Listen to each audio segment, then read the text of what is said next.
It's a beautiful day for baseball. We're at Wrigley Field in Chicago, where the Chicago Cubs will try to gain a split in a 4-game series ending here this afternoon.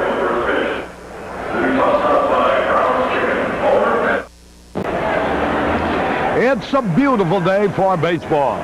Hello again, everybody. This is Harry Carey at Wrigley Field, where the Chicago Cubs will be trying to gain an even split in this 4-game series against the Pittsburgh Pirates. The Cubs had to come off the floor after being shut out in the first 2 games of the series. They won the nightcap with a doubleheader 9-8 yesterday, and hopefully they'll win this one and then embark on a 2-week road trip swinging through the West, as it were. It'll be Rick Russell pitching here today for the Cubs and Lee Turnell on the hill for the Pittsburgh Pirates.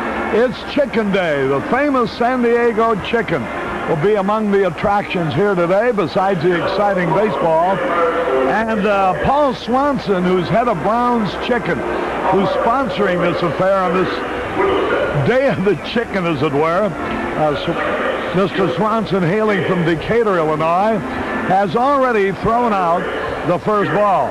The umpires have just been introduced by Walt Jacobs, who's the PA announcer here at Wrigley Field. In a moment, the Chicago Cubs will be taking the field. And you talk about needing a good performance. The Cubs really need one here today from Paul Russell, because the Western trip is going to be a tough one anyway, when you figure that you're going to have to play without Leon Durham.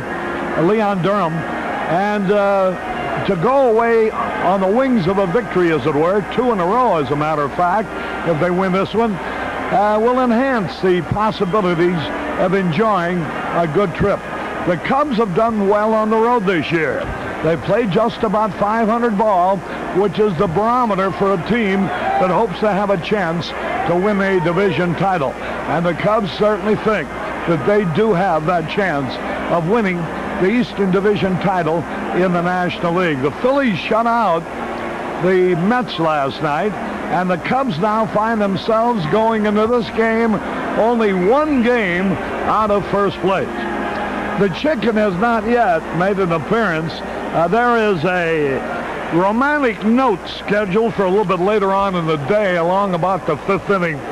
The Chicken is going to visit a young lady who's in one of the box seats. She will be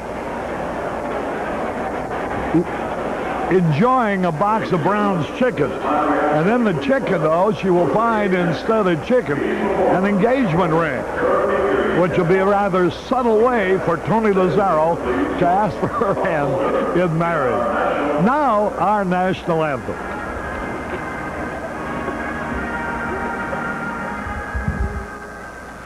Oh, say, can you see by the dawn's early light what so proudly we hailed at the twilight's last gleaming, whose broad stripes and bright stars through the perilous fight o'er the ramparts we watched were so gallantly streaming, and the rockets' red glare, the bombs bursting in air, gave proof to the night that our flag was still there. Who say does that star does the banner yet wave? O'er the land of the free and the home of the brave.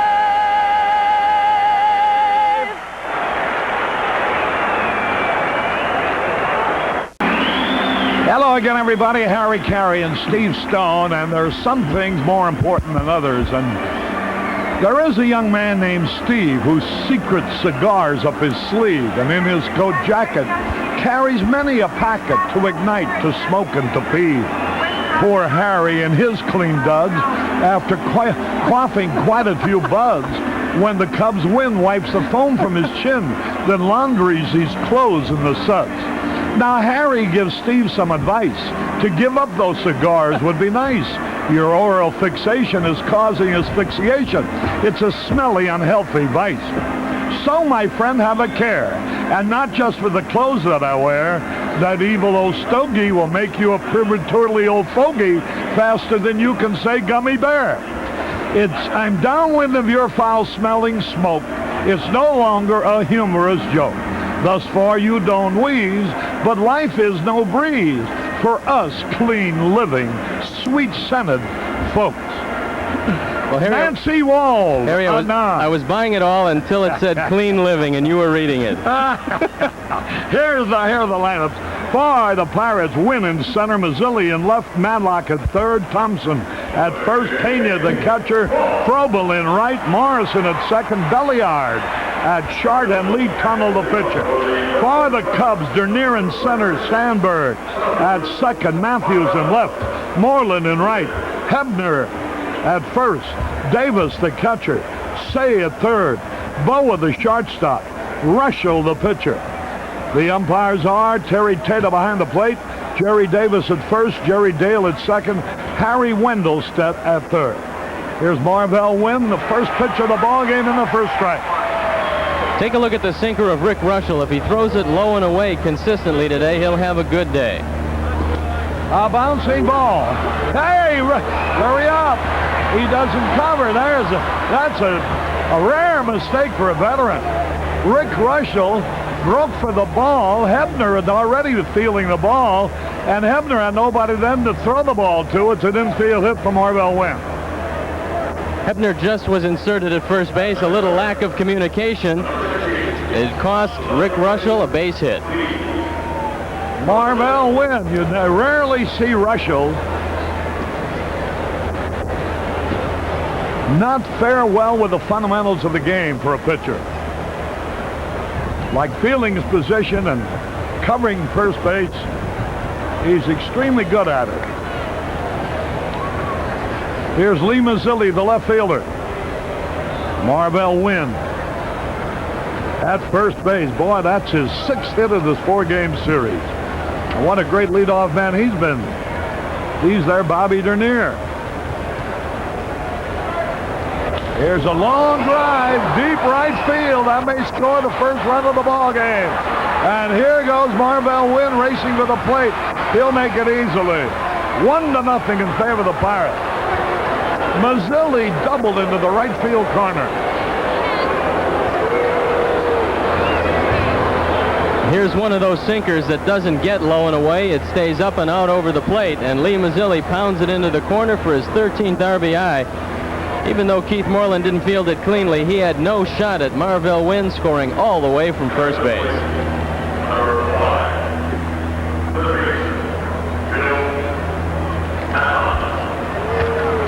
Here's Bill Madlock now. Didn't take them long. You know, in 3 of the 4 games, Marvell Wynn has led off with a base hit to start the game. He tried to bunt, but he missed. 1 strike and nothing. That might have been a decoy.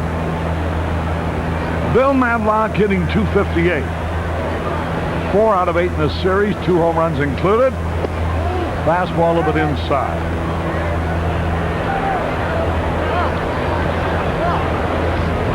Lee Tunnell will take the field with a lead. For the Pirates, the pitch. Bouncing ball. Larry Boa's got it. Holds the runner at second. Throws to first for the out. 1 away. There now is Jason Thompson, and the wind is blowing towards right field. He hit 4 homers in a doubleheader yesterday. Only 2 men in baseball history have hit 5. Stan Musial of the Cardinals and Nate Colbert, then of the San Diego Padres.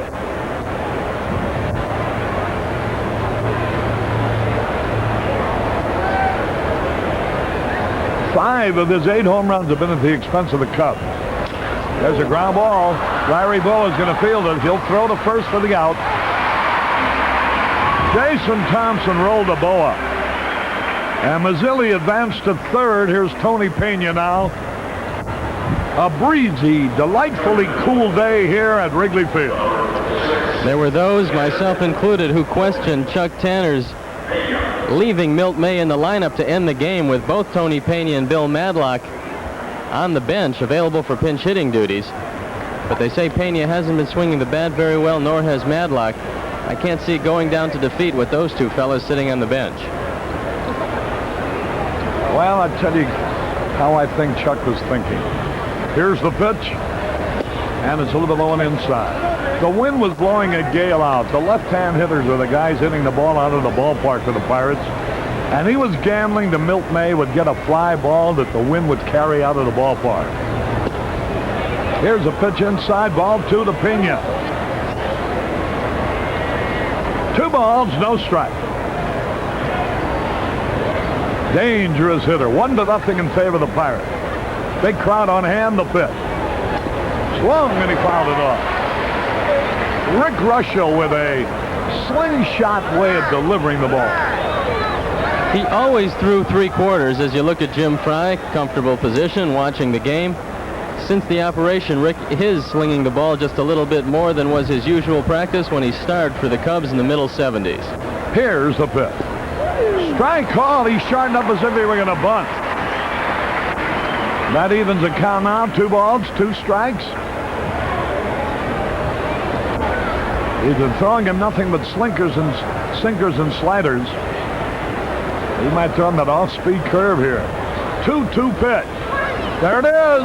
Whoa, he barely missed with it. Ball 3.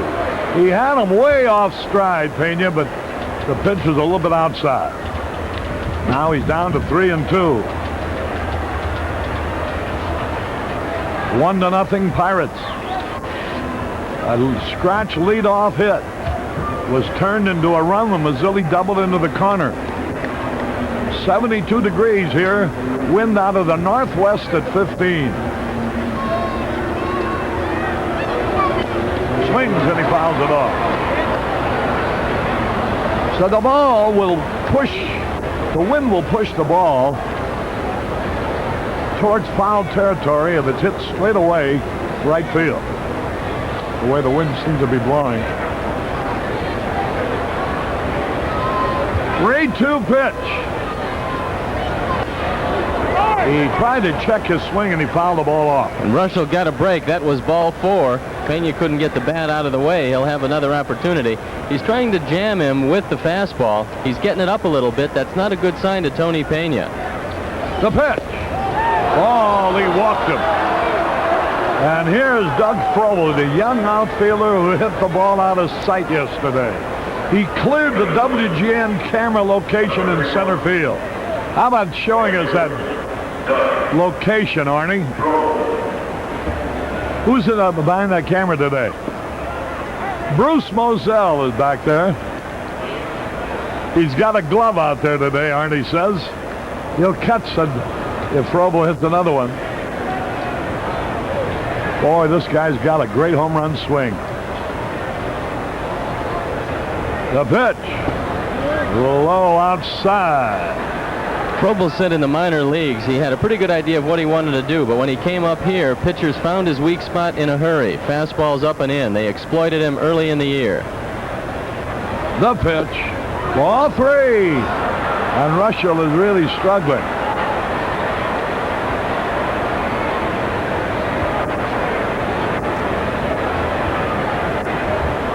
Three nothing pitch. They might turn him loose. Strike called over the outside corner to me. You've got to throw the sinker away from Frobel in this situation. He's going to be looking fastball. Russell has got to throw it, but it better be on the outer portion. There's a throw to first, the runner back. Boy, this gentleman, Clayton Hudson, celebrating his 96th birthday. Wow. 3-1 pitch. There goes a runner. Ground ball to say he's got it. Throws to first for the out. He's working on his 60th consecutive errorless game, Ron Say.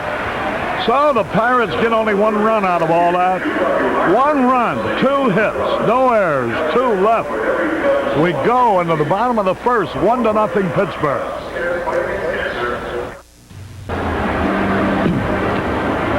Harry Carey back at Wrigley Field. We go into the bottom of the first inning. Lee Tunnell can be very, very good, and then you can get to him in a hurry. It all depends on the location of his pitches, I guess. That's the epitaph that'll be written across the tombstone of every once pitcher in the major league. He had a little arm problem last time out.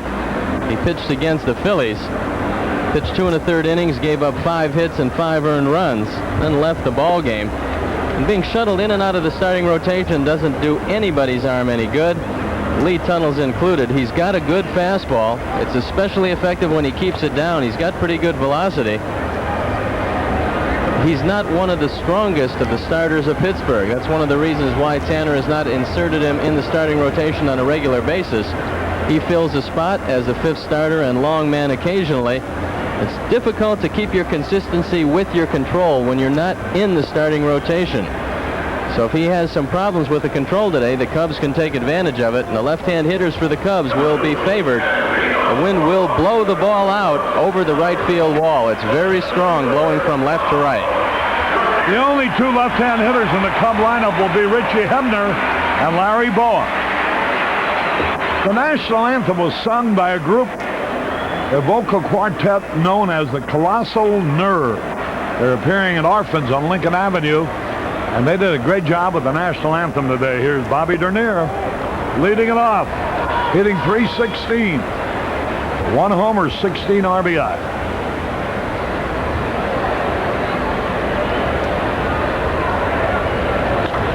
Ground ball, deep shot. He's going to beat it off. Belliard long throw.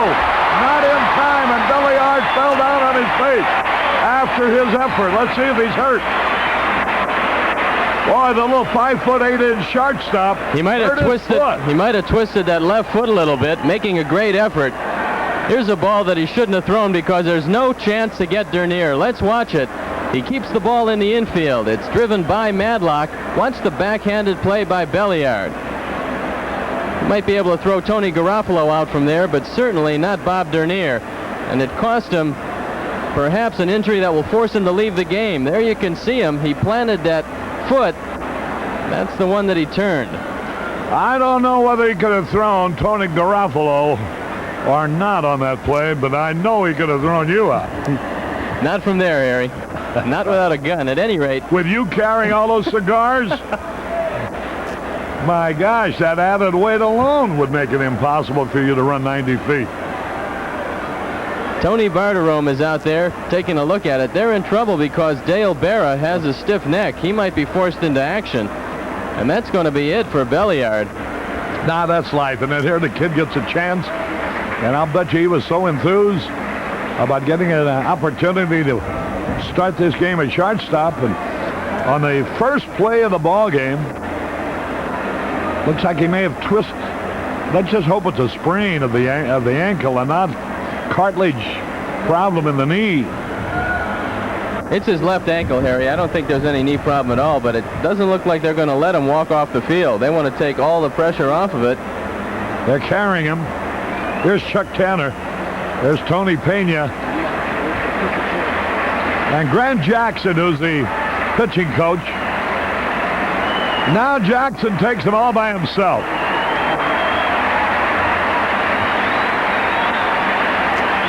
What a shot that is. Arnie, I hope they give you credit for that shot, Arnie, when they throw it. They'll see it on network television tonight. Grant Jackson carrying him all by himself. Just like a father cradling a little child. There's Tony Barterome, who used to play in the major leagues. He's the trainer of the Pirates. He was one of the very small ball players the Pirates had. Barterome was the first baseman. They had a guy named Clem Shurik at shortstop, Brandy Davis at third. I forget who the little second baseman was. Oh, O'Brien, Danny O'Brien. They're all about 5'7". Well, you hate to see that happen to a man who has as bright a future as Rafael Belliard because he's a good defensive shortstop. For the game, I was talking to a few people around the Pirates organization. They said that defensively, he is a lot more consistent than Dale Berra, has a better arm, has better range. They thought he could fill a gap, so now Tanner, as you see him in the dugout, he's got his hands filled. He really doesn't know where to go. I don't think Barrett can play, and Lee Lacy is trying to figure out which of the gloves he can use. That's who it's going to be inserted in the game. Lee Lacy. Maybe Morrison will go to short and Lacy at second. I'm not sure what they're going to do. I think that is what they're going to do. There's Lacy moving into second base, and probably Jim Morrison will move to short. That's what it is. Morrison will play short now, and Lee Lacy replaces Belliard in the lineup, so he'll be hitting eighth, but he'll add a lot more punch and compensate for the added batting strength. He'll undoubtedly not be as strong defensively. Sam Graber and his son watching the game here, and so's Gary Stafford Kahn with a group from Merrillville, Indiana. So Bobby Dernier, as he has done about 65% of the time since he's joined the Cubs, leads off the ball game for Chicago by getting on base, this time with an infield hit. The inner defense of Pittsburgh, which is not real steady anyway, now has dealt a severe blow because Morrison will not have very good range at shortstop. He's used to playing second and third. There's a whole different throw from shortstop. You've got to concentrate on staying over the top. The throw is a little bit longer, and you're not allowed even one bobble. If you bobble the ball, the man's going to be safe. Let's see if it comes back to haunt the Pirates. Now the stretch by tunnel, he throws over to first or near his back. Now with a guy like Sandberg batting, they might test that new Keystone combination in a hurry. Sandberg's a good hit and run man. Dernier has swiped 28 bases already this year. Well, if they turn double plays with this combination, Harry, it's going to be a surprise to everyone. Long lead by Dernier. Look out. He's back safely. Ryan Sandberg hitting .328. 9 homers and 46 RBI. Pitch a little bit low. After the spectacle of sheer baseball brilliance that Sandberg put on Saturday for a national television audience, I would imagine there may be a new leader in that voting for the second baseman in the All-Star poll before it ends today. Because any fair-minded fan, regardless of where he might have been watching the game, saw Sandberg the way we see him every day. Here's a pitch to another long drive. Deep right center, way back. It might be out of here. It is a home run. Holy cow. Another home run for Ryan Sandberg. And the Cubs lead 2-1, his 10th of the year.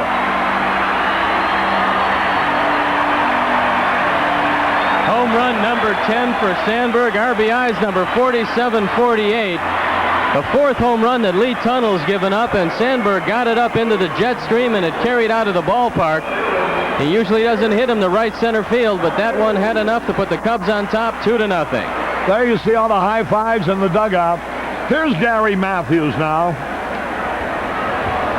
And another $100 happily donated by True Value Hardware to Cubs Care and Northwestern Memorial Hospital in the never-ending fight against cancer. And Ed Langto is here in person to donate that $100 today. Here's a ground ball hit to the shortstop. Morrison has it, throws for the out. Kind of a funny swing that Matthews had. Watch his home run now. It's a fastball right down the middle. Once again, Tunnell's control comes into question as he misses his spot, but Sandberg doesn't, taking it right into the first row. So with one out, Cubs are out in front. 2-1. Here's Keith Moreland. 2 out of 11 in the series. Swings a line drive to the left center field. It's a base hit. And boy, this crowd is an enthusiastic one, isn't it?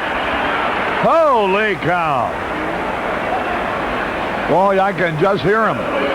When the Cubs are in the playoffs for the right to represent the National League in the World Series, come up the first week in October.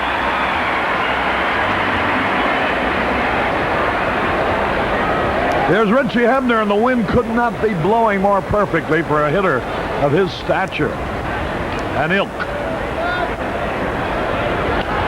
Fouled it out of play. Ilk? That's a good one. Oh, sure, I come up with them. While you spend your time smoking cigars, I'm reading high-class literature. From the Ilks Club, no doubt. Yeah, Brotherhood BPOE. Post 992. Here's a fastball low. Well, some games underway. Seattle playing at Comiskey Park. It'll be Moore against Bannister at Milwaukee. Clancy for Toronto. Porter for Milwaukee. A ball and a strike. Ground ball. Nice play by Thompson. Fires the second for one. No play back to first. Morrison wasn't sure whether Tunnel would be there in time to take the throw. Pretty good play by Morrison, because if you're not sure, don't throw the ball. Just hold it. That way the man winds up at first base instead of second. Once again, they're not going to get too many double plays in that newly constructed infield, so you might as well better be safe than sorry. Now Jody will have an opportunity, and he can take the ball to right center field. Jody Davis, who had 4 out of 4 in the only game he's played in the series yesterday. 12 homers, 52 RBIs, hitting .302. Curveball a little bit outside, ball one. One ball, no strikes. You can't beat fun at the old ballpark. About 30,000 on hand. There's a curve right in there, a beauty. Tummel shows you a good breaking ball. He has a high earned run average of 5.29, and Russell has a high one, 5.61. With the wind blowing out and those kind of earned run averages, we're going to have a lot of fun here today. There's a ball fouled outside third. I think this crowd is going to surprise you, Harry. I think it's going to be well over 30 here to see both the Cubs and the Chicken. He should be out in an inning or so, providing his usual hijinks. Pretty talented performer. Well, got to make the grand entrance, right? Here's the pitch, and it's a fastball, strike 3, threw it by him. So Jody Davis caught out on strikes, but 2 runs. There were 3 hits. No errors. 1 left. At the end of 1, the Cubs 2, the Pirates 1.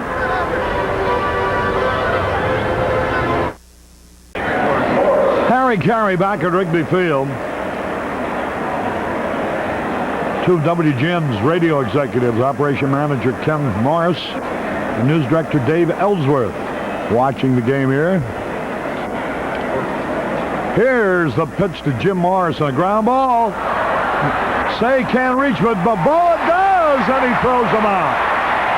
Ron Say made a diving attempt, couldn't get to the ball, but Larry Boa fields it behind him and with a strong arm gets it. Morrison's a pull hitter. Boa's playing him in the hole. A nice play by Larry. He needs a good solid throw. There you see him fire it across in time by an eyelash. 1 man out. Here's Lee Lacy now, last minute, replacing the injured Rafael Belliard. Lacy gives him a little pop in that number 8 spot. 6 home runs and 28 RBIs. A ball and a strike to count. Big Cub fan Bill Lavendar from Roanoke, Illinois here today. He has Cubs 84 across his license plate of his automobile. The vendor's doing a great business. There's a breaking ball, a little bit low and inside. 2 balls, 2 strikes.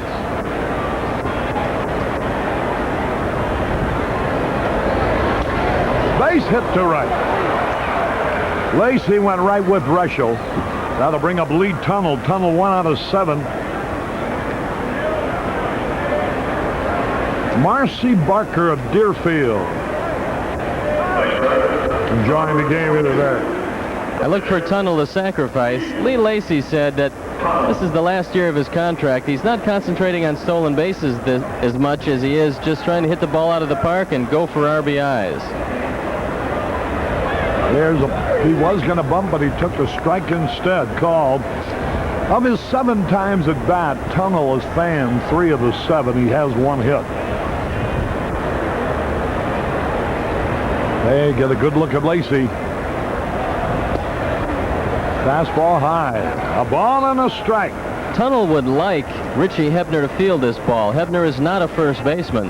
Rather than a charging Ron Say, you want to get this ball to the right side. He bunts it down the first base line. Russell's going to scoop it up and flips over to Hebner for the out. Nice play by Russell because Hebner was betwixt and between. He didn't know which way to go, and he drifted back to the bag.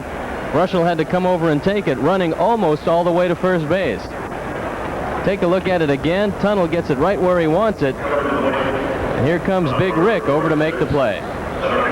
2 men are out, and here's Marvell Wynn. Well, John Kirsch celebrating his 11th birthday out here. With his mother, Mary Ann, who's a feature editor-writer for the Herald in Bourbonnais, Illinois. 1 ball, no strikes.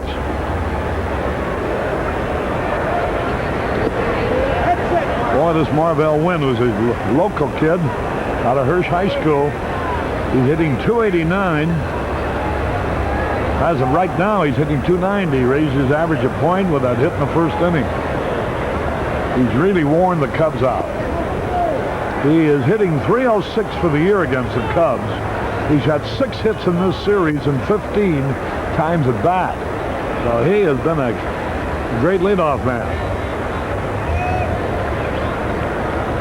Russell's pitch. Right in there. 3-1 now. Once again, Rick will try to throw that sinker low and away. Marvell has a hole in at the belt, but Rick doesn't throw hard enough to get it there, so he's got to stay away, all things being equal. The pitch. High, pop foul out of play.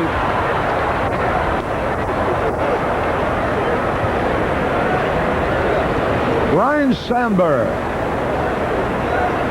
responded to the roar of the crowd as he stepped to the plate by hitting a 2-run homer. His 10th for the year. He now has driven in 48 runs. The pitch. Walked him, ball 4. Here's Lee Mazzilli. He doubled in the run. His first time up. Mazzilli, a switch hitter. He's 4 out of 14 in this series, and he has shown great discipline up at that plate. He makes you throw strikes.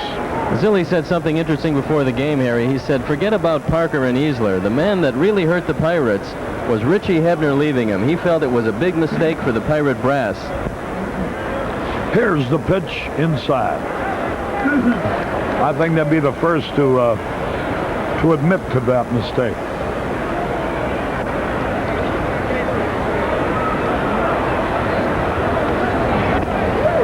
You know, they didn't believe that anybody would go after Hebner as a free agent and that therefore Hebner would come back at their terms. But Dallas Green immediately pounced on the opportunity. Here's a fastball low and outside. 2 balls and a strike. Boy, he's got to be fearful of this guy with the wind blowing towards right. He's a good hitter. Lee Mazzilli.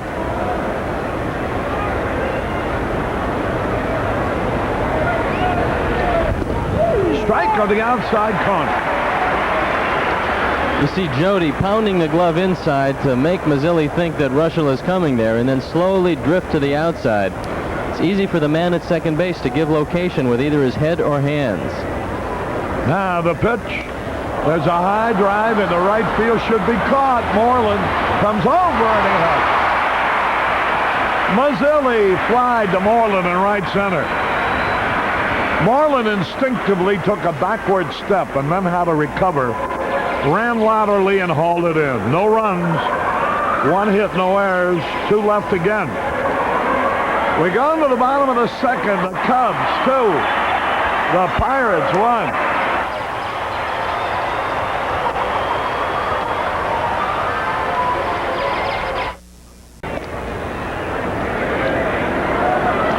Harry Carey back at Wrigley Field. No, that's not me. That's the chicken. Why didn't you give that chicken a couple of years cigar? He could foul up the atmosphere out on the field, too, as well as up here. Boy, take a look at him. This game is now broken up into two parts, pre and post chicken. The fans love him. He's good entertainment. And most of the players, almost without exception, take it in the spirit to which it's intended. He sure got skinny legs. There, whoa, there's a line drive. Hit by Say to the pitcher, who jungled it and still could have caught it before it hit the ground. But then he dropped it, and I think Say will get a hit on that, because that ball was hit like a bullet. Watch this. Hit his foot. Right off his shoe, then he bobbles it around a little bit. Ron Say with a base hit, and now they've got to check Lee Tunnell. Looks like it hits right off his shoe, off his hand, back off his glove and his hand one more time. Sometimes it's tough to get a handle on the ball. You know, if that didn't hit the dirt, if it just hit his shoe and bounced up like that, you might have had to score that play shoe one. I think it did, because Terry Tata is mentioning now to Jim Fry that it did hit off his foot. So had he caught it, he would have been out. Yeah. Here's Larry Bowen out. It's a hit for Say. Boa 0 for 5 in the series, hitting .235 for the year. There's a strike call. Shortstop Belliard has been taken to Northwestern Memorial Hospital We also have an update on his condition before the for X-rays. meeting. Rafael Belliard was taken to Northwestern Hospital. We'll have X-rays taken of his lower left leg and ankle. They're taking X-rays of his lower left leg and ankle. And we'll have a further report on the condition of Rafael Belliard. 1-1 pitch. Low and outside, ball 2. The chicken, meanwhile, is entertaining. Goes through hit and run signals, steal sign. I hope one of those signs. Other things. Hope one of those signs is the bunt, Harry. I'd love to see Larry bunt the ball down the first baseline and make Thompson field it. There's the pitch. Wide, ball 3. 3 balls in the strike. I'd rather see him get a walk and let Russell do the bunting. Listen to the crowd. Ball 4, he did walk it. And the Cubs have runners at first and second with nobody out.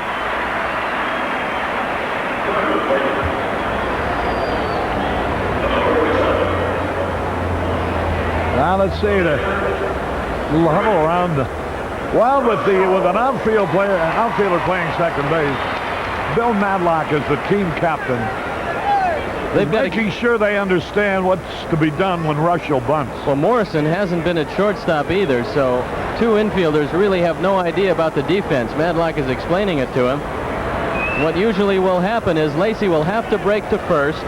Morrison will have to break to second, depending on where Madlock goes. If Madlock comes in aggressively, then Morrison will have to break to third. So let's see what happens. Meanwhile, the youngsters here, especially the youngsters, the adults also, really enjoying the antics of the chicken, who has another appearance later on this year at Wrigley Field.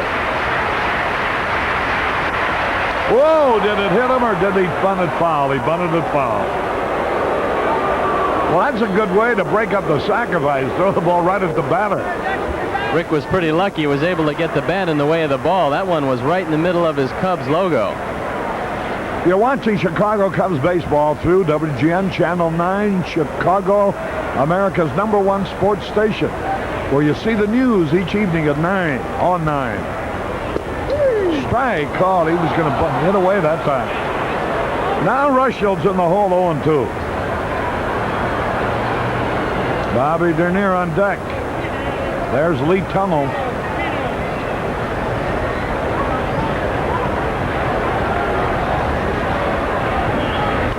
He bunts, and it's a good one. Hey, he may beat it out. Nope. Sacrifice. Runners at second and third with a count of 0-2. He picked a slow curve and he bunted it perfectly for a sacrifice. Tony Pena threw him out. Russell has always done the fundamental things well. It looks like Ronce might have hurt himself on the slide. You can see that the wrist is bandaged. That's the wrist on which he took the fastball, and I think he hurt it a little bit coming into third. Here now is Bobby Dernier with runners at second and third. The infield in. Tunnels fifth. Curve into the dirt. Nice scoop by Tony Pena, the catcher. You've got great hands. You can go out and scoop a ball in the dirt. It's not recommended for all you young catchers out there. Block the ball with your body. Keep it in the middle of your body and make sure it stays in front of you. The pitch. Half swing and he fouls it off. He tried to check his swing. Boy, looks like a sellout here today. In excess of 30,000. A ball and a strike.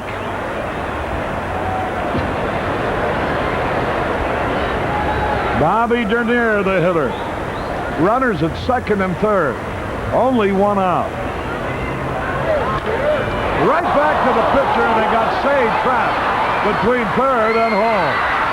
And now he has been tagged out by the pitcher, Lee Tunnell, who did not even have to throw the ball. Good execution by Lee Tunnell, and that's what you should do if you get a runner hung up. You run right at him and make him commit himself. Don't throw the ball. You've got to see where the runner's going to go. When Tunnell realizes Say's in the middle between third and home, he just runs right at him. If you don't have to throw the ball, you can make the play yourself. That's what Tunnell did, and more importantly, he kept Boa at second base and Dernier at first. Listen to the hand for Ryan Sandberg.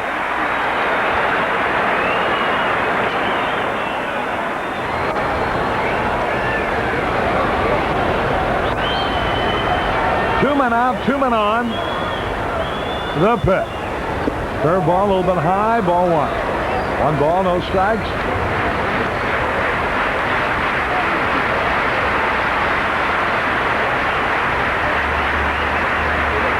Milwaukee has knocked out Chicagoan Jim Clancy, graduate of St. Rita High School. They KO'd him in the first inning. Ackers replaced him with 3 runs in and 2 on. Nobody out. 1 ball, no strikes. The pitch. There's a fastball to even it up. The chicken now has a little baby. That's we have a little youngster. I don't know whether he likes all that or not. A ball and a strike.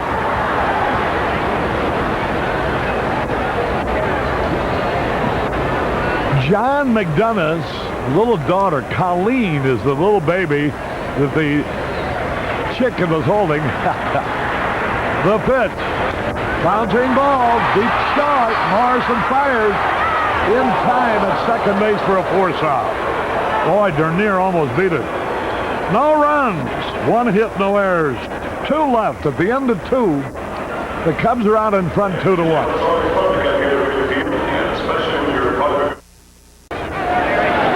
Harry Carey back at Wrigley Field. The chicken now is parading down the aisle behind the Pirate dugout. There you see him prancing around. Here's Madlock. That evens a count of the ball on the strike. Madlock bounced out his first time. There's a little pop fly. It's going to drop. Base hit. Madlock bloops a single to center.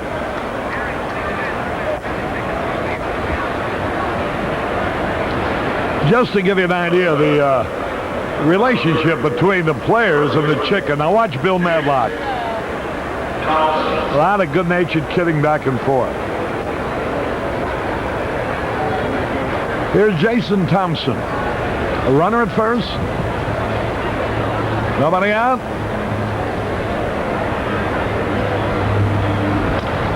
There's a high pop foul.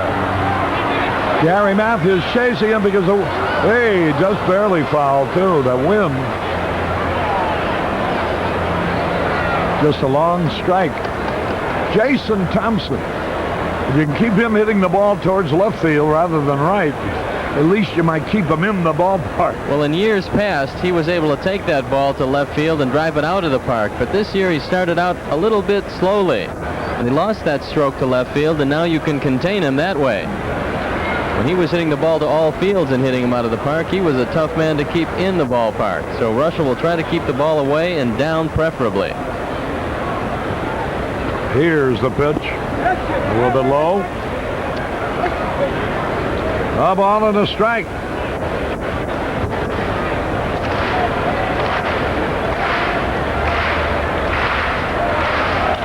There's a base hit like a bullet. Runners at first and second, nobody out. Russell hasn't exactly dazzled the Pirates yet. That's their 5th hit already. We're only in the 3rd inning. Milwaukee got 5 in the 1st against Toronto. Here's Tony Pena.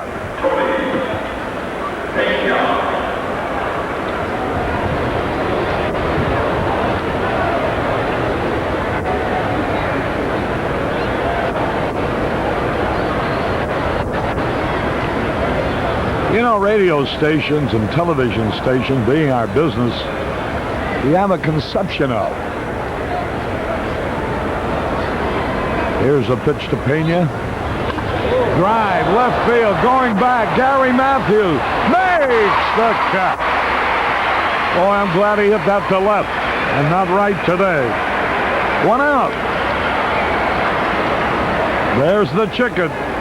Pena hits it right on the nose, but the wind keeps it in the ballpark. The Sarge moving back, making a good catch. He sees Madlock straying a little bit at second base. Gets the ball in a hurry. Here's Doug Frobel. Now here's a guy you got to worry about that wind. Free swinging left-hand hitter, likes to pull the ball. Fastball a little bit outside. 1 ball, no strikes.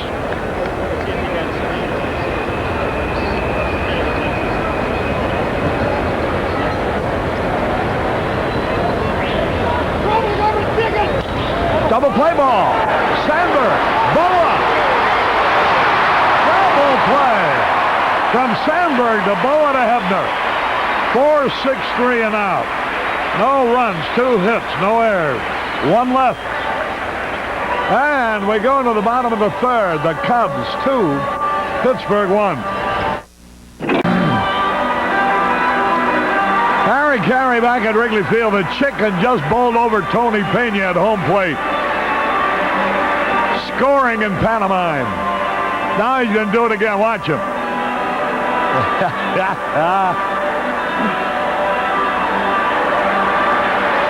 Slow motion. Now watch him when he was stealing second base. Now he's off second base. He's going to steal third base. Here he comes. Funny feet.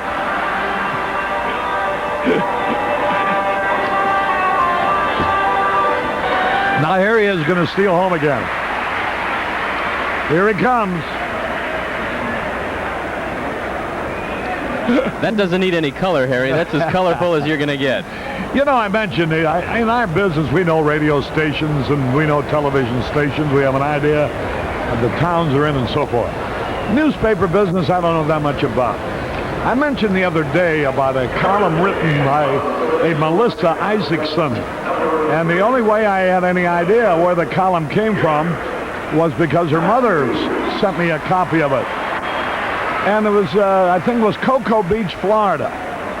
Now, I don't know anything about the Gannett News Service or about the Today, the newspaper named the Today, but I'm not kidding you, over 150 copies from various people have come in.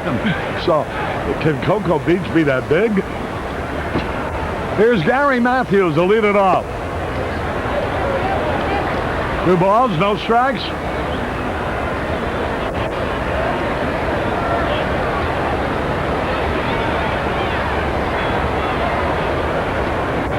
Matthews bounced out his first time. Try to check his swing. He's fouled it off. True Value Hardware. I mentioned Ed Langto being on hand, and he's already donated $100 for Cubs Care at Northwest Memorial Hospital in the fight against cancer. True Value gives a home run. For every home run, gives $100. They're having a sponsored party here, and Mr. and Mrs. Ed Smith from Muskegon are in that group. There's some Chicken fans. High pop foul. Being chased, out of play. A pop foul down the third baseline is going to blow back toward fair territory, but down the first baseline, it's going to blow out of play. The fielders have to adjust to it. There you take a look at the flags, and it's really blowing above the ballpark. It doesn't affect it until the ball gets above the level of the stands. So the left fielder, third baseman, and shortstop have got to be very careful. They can't give up on a pop foul. Nobody on, nobody out. 3-2 on Gary Matthews.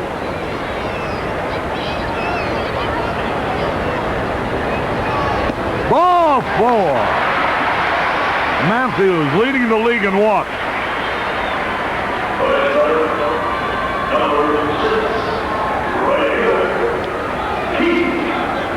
That's Joey and Nicole Landmark. There you see the family there. Oh, a lot of youngsters here attracted by the chicken.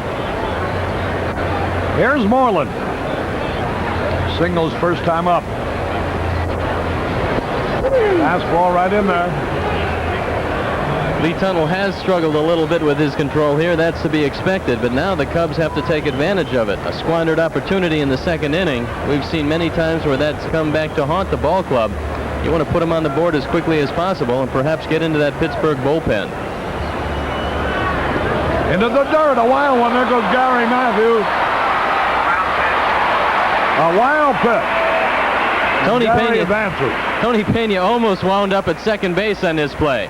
He keeps it in front of him. Now watch this. He comes out, makes it a close play, and watch Pena continues to run. Matthews not getting in there too quickly. His third wild pitch of the year for Lee Tunnell. Gary Matthews with 48 walks now leads Mike Schmidt by 2. Moreland with a man in scoring position, nobody out. 1 ball, 1 strike.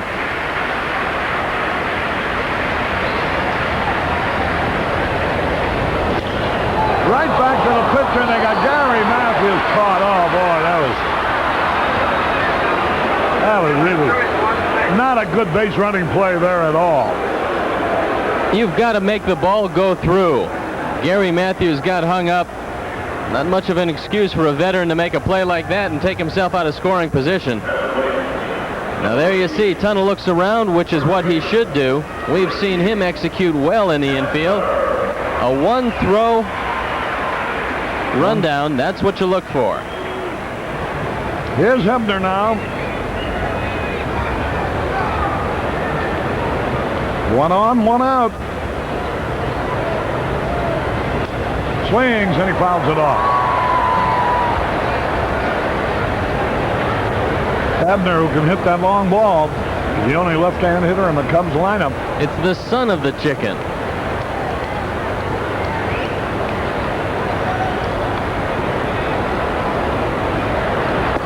Wide. Reggie Hebner's the one of 2 left-hand hitters in the Cub lineup and the only one with power. Larry Bow, of course, is more of a singles hitter from the left side.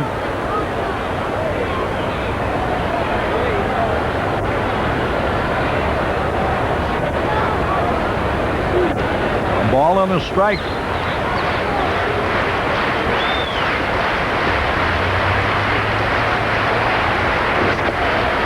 Wide, ball 2. 2 balls and a strike. They've got a pretty extensive scouting report on Richie Hebner, and it says keep the ball away from him, preferably at the belt or higher. But now with a 2-1 count, he has to come to him with that fastball. He didn't. He threw a breaking ball when he missed with it. Ball 3. Jody Davis on deck. 3 balls and a strike.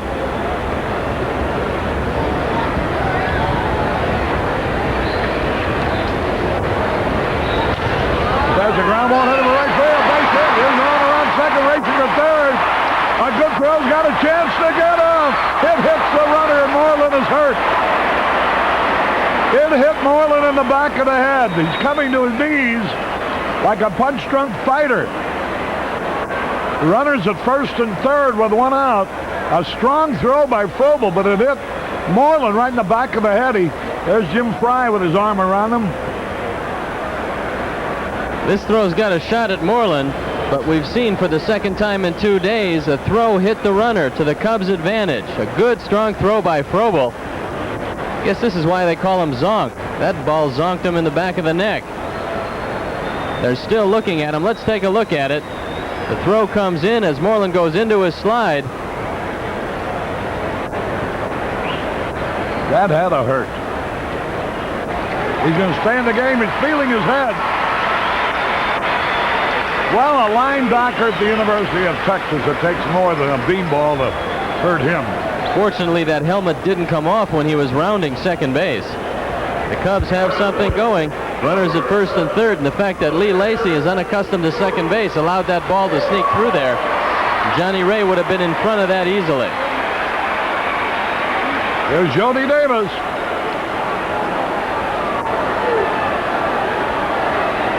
Runners at first and third. One out.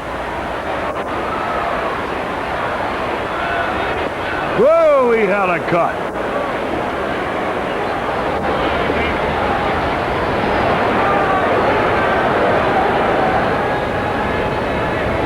Two to one in favor of the Cubs, bottom of the third. A lot of action for so few innings.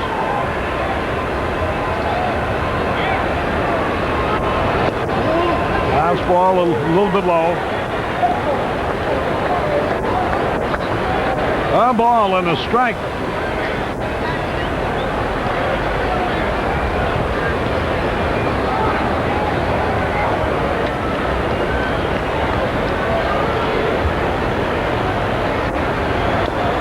He had a good cut, but he fouled off a low fastball. 1-2, Jody Davis in the hole now. He was out on strikes in the first inning. Davis with 52 RBIs. Ryan Sandberg up to 48. Now has 10 home runs. Lee Tunnell hasn't thrown that curveball consistently well, but he's likely to try it right here ahead of Jody Davis. He'll try something off speed, preferably breaking and away. There's the breaking ball a little bit outside. That evens the count. 2 balls, 2 strikes. Hebner, the runner at first base.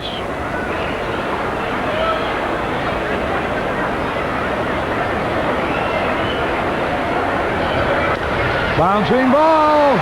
Nice play by Madlock. He's out at second. Safe at first, and the run score. The ball's a big high hopper, and it's a good thing it was. Otherwise, it would have been an easy double play. As it was, Jody just barely legged it out, and now it's 3-1. He picks up an RBI. Nice play by Hebner going into second baseman Lee Lacy, and once again, unaccustomed infielders don't turn double plays. Jody Davis picking up RBI number 53 because of his ability to get down the line a little too quickly for the double play. So now there are 2 out, 3-1 in favor of the Cubs. And here's Ron Say, and he takes a strike call. 1 strike to nothing.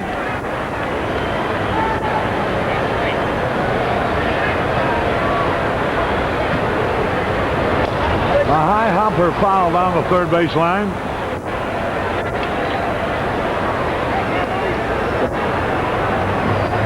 Sandberg once hit 11 home runs in the minor leagues at Reading in the Eastern League. Most he ever hit in the big leagues was 8 last year with the Cubs. Already he has hit 10 this year. His first year he hit 7 for the Cubs. Last year he hit 8. This year 10 already. Fastball high. There's the chicken.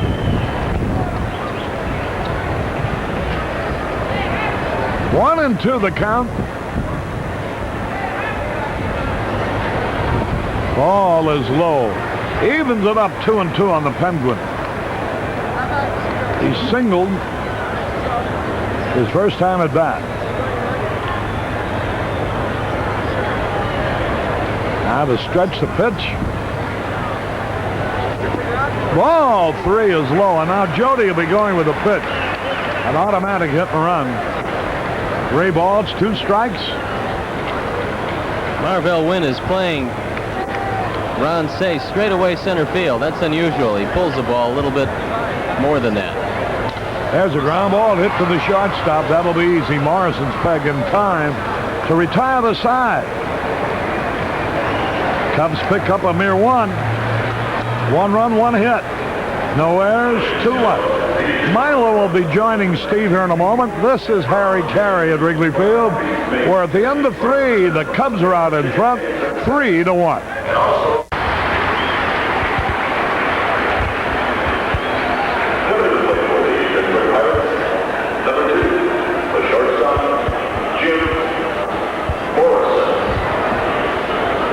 All right, we're ready to go to the 4th inning, and Jim Morrison will be leading it off. Chicken got this crowd all revved up. Morrison was thrown out in the 2nd inning on a great throw from deep short by Boa. As we go to the 4th inning here, Lionel Hamilton greeting you along with Steve Stone, and the Cubs trying to get out of town on a victory note and split this series. And what a homestand that would give you if you could do that. Well, Rick Russell is battling him so far. He's gotten out of a couple nasty jams. The Cubs have been able to put a few runs on the board. Like a few more before this one's over. 2 balls and a strike. Morrison started the game at 2nd, then with the injury to Belliard moved over to short. So they're playing with a patched up infield as the Cubs had to a couple of days ago. Good stop by the Penguin. Whirls, throws, and got him. Little whirling dervish by the Penguin right there. And notice how he handles this one. Nice play by Ron Say. Does a complete 360, rights himself, and makes the throw. Probably the most accurate throwing arm in the major leagues. And here's another first baseman. Take a look at the Chicken, taking a little infield practice before this one started. Larry knocks him down with the throw. And Lacey, who had a base hit in the 2nd inning, fouls this one off, and it's strike 1. We're in the 4th inning. The hits are even at 5. The big blow for the Cubs was a 2-run homer to right center by Sandberg, his 10th of the year, and his first to the opposite field this year. 1 ball, 1 strike. But if you're a right-hand hitter and want to get it out of here today, that's where you better aim it, huh? 2 balls and a strike to Lacey. Well, the big guys can get it out in left, but you're going to have to really crank it. The wind is about 20 miles an hour blowing out toward right field. That ball bounced up over Boa's glove. I think he got a little leather on it, but not enough to play it. So you've got a runner at first, past runner Lee Lacey. Let's see just what that ball did to Boa. Lacey hits the ball hard. It's hit right at Larry. There you see it. Plays it a little off to the side, and it rolls into the outfield.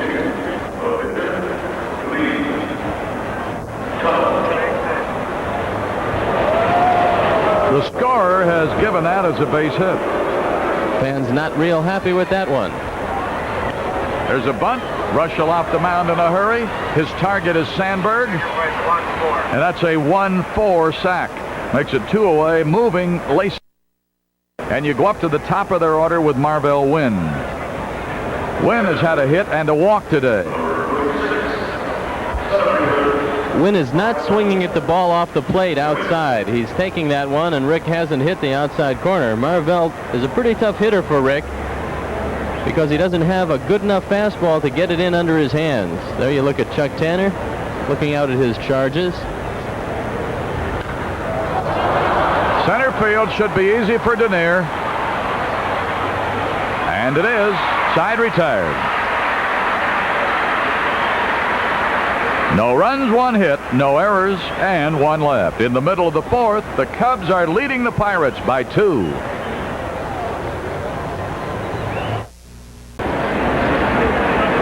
All right, as we go to the bottom of the 4th, Larry Boa, who walked in the 2nd, will be leading it off. He'll be followed by Russell, then up to the top with Bob Denier. As we leave here right after the game, start a long road trip through the West. Hard to believe, but we'll be through with the Western Division in their ballparks at the All-Star break this year as you look at Boa, who will be leading off this inning, and everything except Monday night in San Diego will be yours on Cubs television. So hope you'll join us. And we start right off tomorrow night, Ernie. 9:30 Chicago time tomorrow night for the opener of that 4-game series at Dodger Stadium. 9:30, 9:30, 9, and 4 o'clock on the Sunday afternoon. Those are your 4 Dodger starting times here on Channel 9. Oh, even off balance, Tunnel grabbed that one. He must think somebody's aiming at him. If you throw a sinker and you keep it away to left-hand hitters, they're going to hit a lot of balls up the middle. So you've got to be ready to field, and Lee Tunnel has shown that he is the 5th infielder. He's fielded very well, and when he's had an opportunity in a couple of rundown plays, he's executed very well. You've got to help yourself if you're going to stay in the game, and Tunnel has done it well today. Russell had to sacrifice his first trip and looks at ball 1. Nobody on, 1 down. Cubs are playing in their 73rd game of the year. When we get to San Francisco, season will be half over for 84. A strike to Big Rick and makes it 1-1. They're still scoreless with the White Sox hosting Seattle. Milwaukee jumped all over Toronto in the first inning, leading 5-0 at the end of 2. Bob Denier, who was on base in the first for Sandberg's homer, is due up next. Lead Tunnel.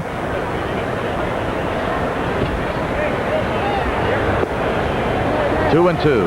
Got a pretty good breaking ball, hasn't he?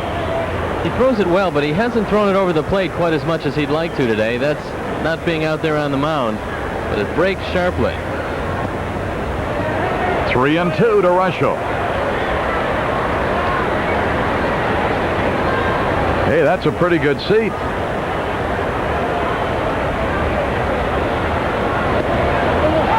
Ball. Russell coaches a walk out of Tunnel. That's the 3rd pass given up by the Pirate right-hander.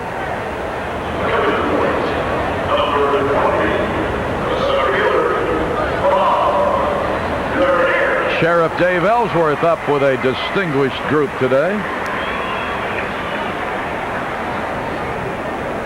And those folks are here to salute the sheriff today. They said if the sheriff's going to be there, we'll wear our sheriff hats. Stu Crane, director, ABC Information Radio Network, and Debbie Golden, manager of station relations. They're not talking shop. They're here to watch the Cubs beat the Pirates. 1-0 to Bobby Denier. Double play ball, Lacey. Whoop, he can't handle it. Safe everywhere. It's been a while since Lacey's had to start one of those, just as he couldn't handle it in the middle of another double play, but he's in an odd spot today, even though he broke in there. He tries to throw this ball before he has a firm grip on it. It flips out of his glove. Let's watch it again. You've got to catch it, then throw it. He doesn't accomplish either end of that. And the shuttle defense has really hurt the Pirates again. Here is Sandberg, 1 for 2. Rhino with his homer in the first has hit safely in 7 out of his last 8 games. 2 on, and a breaking ball for a strike. The Reds are playing at Candlestick, and the Giants break on top 1-0 after an inning. 2 on, and 1 out in the 4th inning. Up the middle, a diving Morrison can't get it. Reichel's coming home, and Denier comes around to 3rd, and Sandberg has another RBI.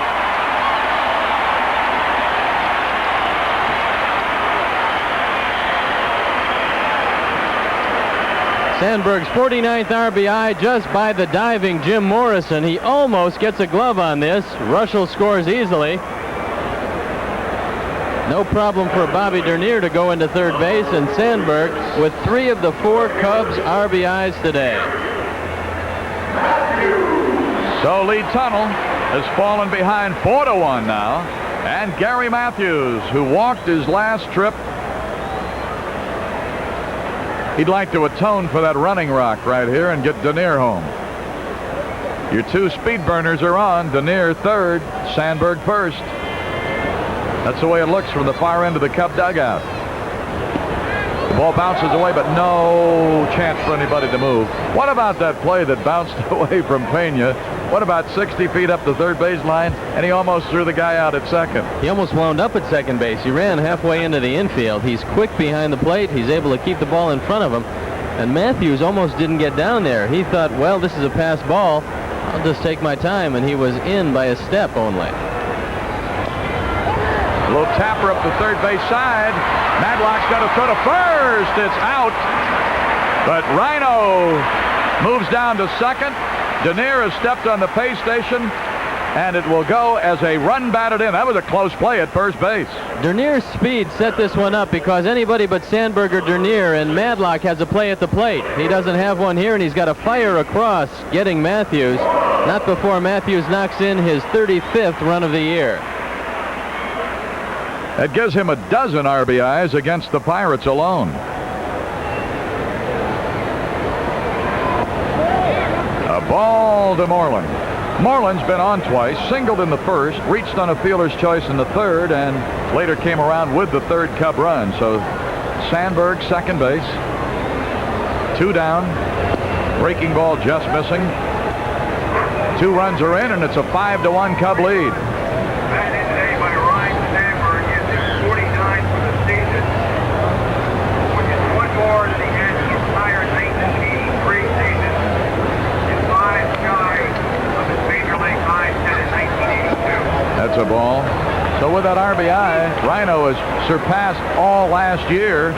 And I would think before the All-Star break, he'll set a new personal high for his career. He's also sneaking up on Tony Gwynn. Gwynn leads the league with 100 hits. Rhino now has 99. Deep in the hole, Morrison. Long throw. Safe.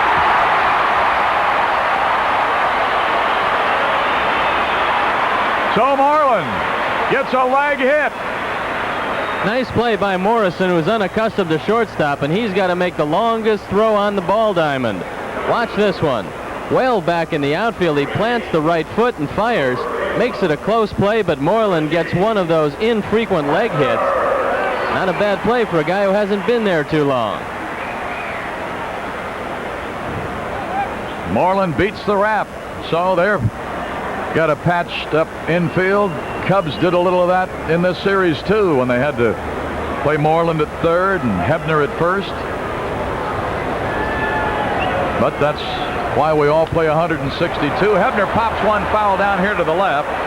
See if it's going to come back. Pena there has it right by the railing, and the side has been retired. But the Cubs get on the board again. Both of the runs are unearned. Unearned runs, both of them. But the Pirates still got to get them in order to catch you. So it's 2 runs on a couple of hits, 1 costly error on Lacey on a double play ball, and 2 men left. The chicken. He's got a Michael Jackson look-alike helping him out with the act right there. And here's some of what you missed while we were away. Only thing missing on the glove are the sequins.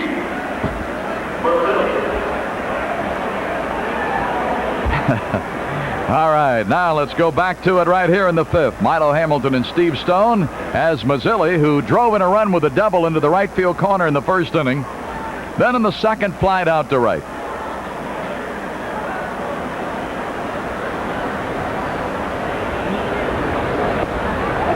One ball and no strikes.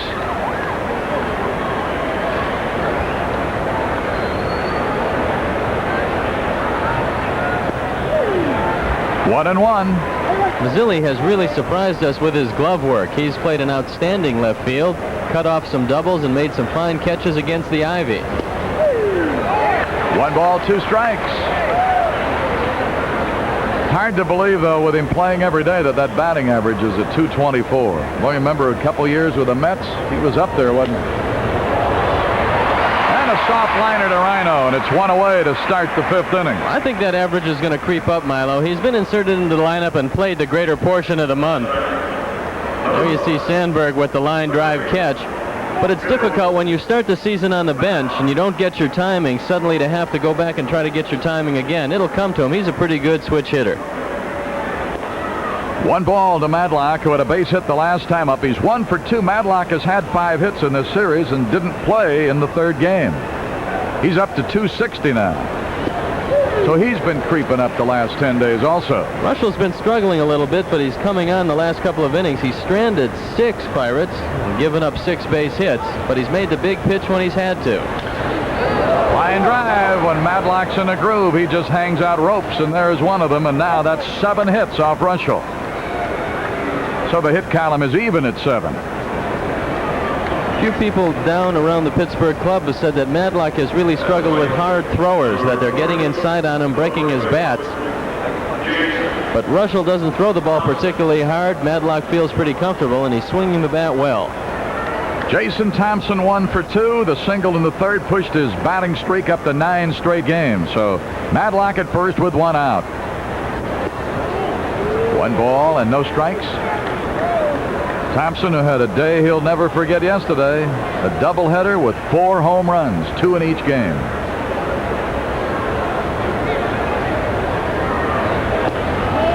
Two and 0. From Pleasantville, Iowa, Lois and John Turnage decided the place they would celebrate their 5th anniversary would be right here at Wrigley Field. So all the best on an anniversary to the John Turnages from Pleasantville, Iowa. And there's a fly ball down the left side. Matthews going down toward the corner. It'll drop in for a fair ball. Madlock will be waved. Boa's throw toward the plate will be late. Madlock slides in with the run. Skinner had him coming all the way. The wind blows this ball fair. It looks like it's going to curve foul, but the wind blowing out toward right field is pushing this ball fair. Matthews gets over and has the ball go by him. Skinner just waving Madlock. There you see it. No chance for Larry Boa to throw him out at home. He makes it easily. Jason Thompson with his 15th double of the year, RBI number 36. And that home run and RBI total certainly has climbed during this series. Well, he's got a dozen RBIs against the Cubs now. Here is Pena with a runner at second and only 1 out. 5-2 Cubs as the Pirates bat in the 5th. 1 ball and no strikes.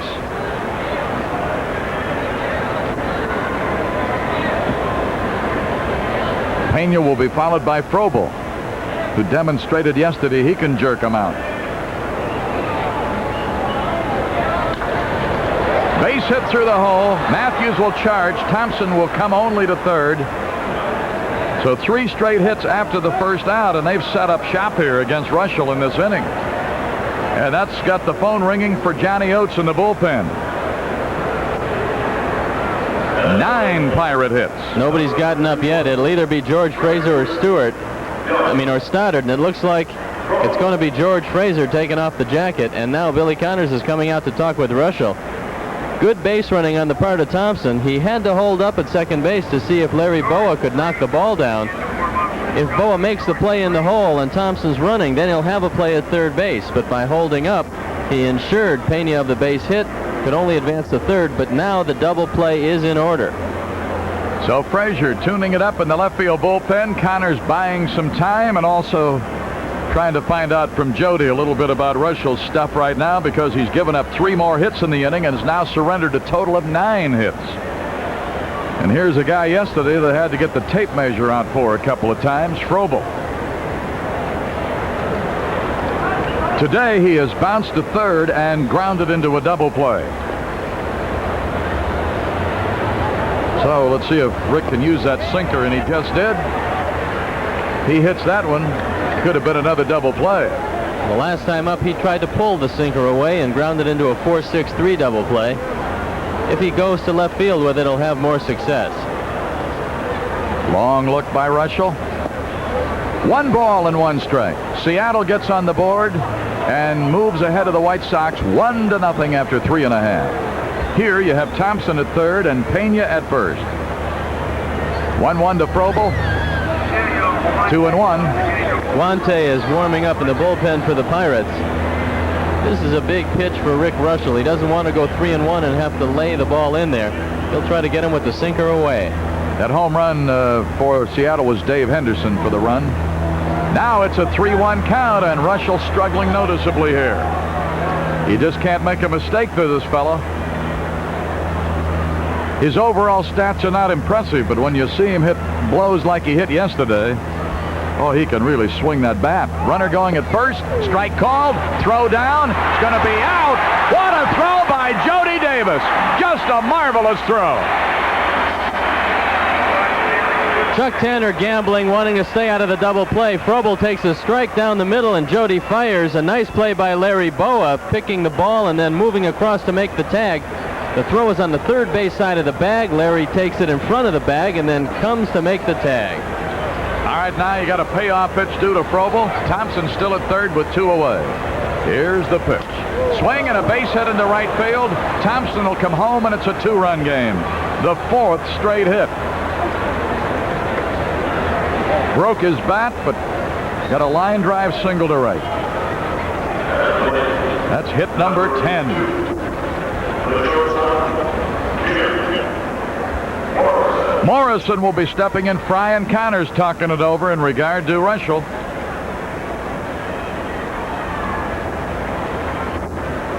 Morrison today is 0 for 2. 2 good plays have gotten him. Boa made 1 in the second, Say in the 4th. Missed with his fastball, and it's 1-0. Both bullpens are busy. Cubs are leading 5-3. Pirates have put a deuce up here in this inning, 4 straight hits. The caught stealing eased the situation a bit, but Russell still not out of it. 1 ball, no strikes. 1-1.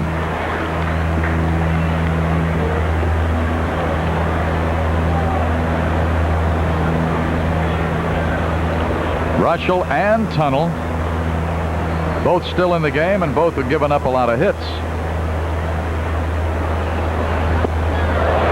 Gave him a little different look that time. He threw that slow sidearm breaking ball. He hasn't used that a lot because he's facing mostly left-handers. It's not an effective pitch to left-handers, but he can fool a right-handed hitter every now and then with it. 1-2. Morrison waiting. Check of the runner at first. 2 balls, 2 strikes. Madlock with 2 hits. Thompson with a pair. And Lee Lacy, who had to come on for the injured Belliard, he's picked up a couple of hits. So Russell has been in a lot of trouble. So the first doesn't get him. Jim Morrison, good utility infielder, been pressed into 2 spots today. Started the game at second, now playing short. 2-2. Fouled it back, holding 2-2.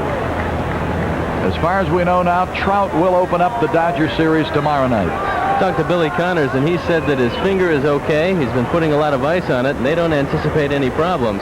He's had some shoulder problems also, but he appears to be 100%. He'll have to have a good effort out there in Los Angeles. He's facing Alejandro Pena, who's 8-3 and a pretty tough pitcher. 2 balls, 2 strikes. Ball 3. Rick Honeycutt, who was on the list to be the pitcher against us on Friday, injured himself in the Dodger parking lot last night and will miss at least a turn. He was running through the Dodger parking lot, tried to hurdle one of the barriers, and lit on a shoulder. Not exactly O.J. Simpson at the airport. Uh-oh, there's a drive to left. It's trouble. And it is Waveland Avenue for Jim Morrison. It's broken out in a strange place. And the lead is gone. Hit a 3-2 pitch over Waveland. That's 11 hits off Russell. Runs 4 and 5, and we are tied. Well, he gets all of this. This is his first home run of the year. It's a fastball right down the middle, and he crushes it. Nothing for Matthews to do but look up and watch it disappear over the back screen. Into the wind. See you later. So here is Lee Lacy, 2 for 2. And a strike.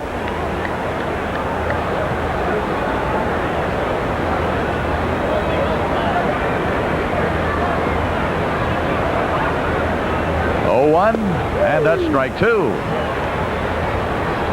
Man, oh man. A 4-run inning and 1, 2, 3, 4, 5 straight hits.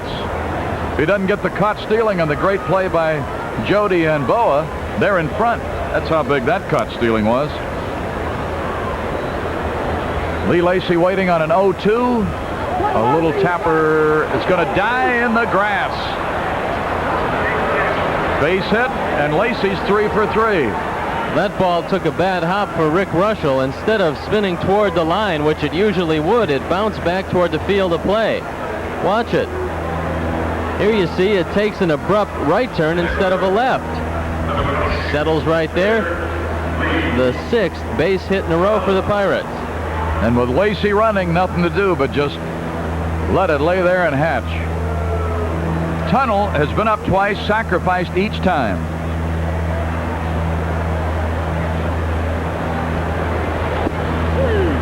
Strike 1 to Lee Tunnel. Pirates, who trailed 5-1 coming to the inning, have tied it. RBI double Thompson, run-producing single Frobel, and a 2-run homer by Morrison.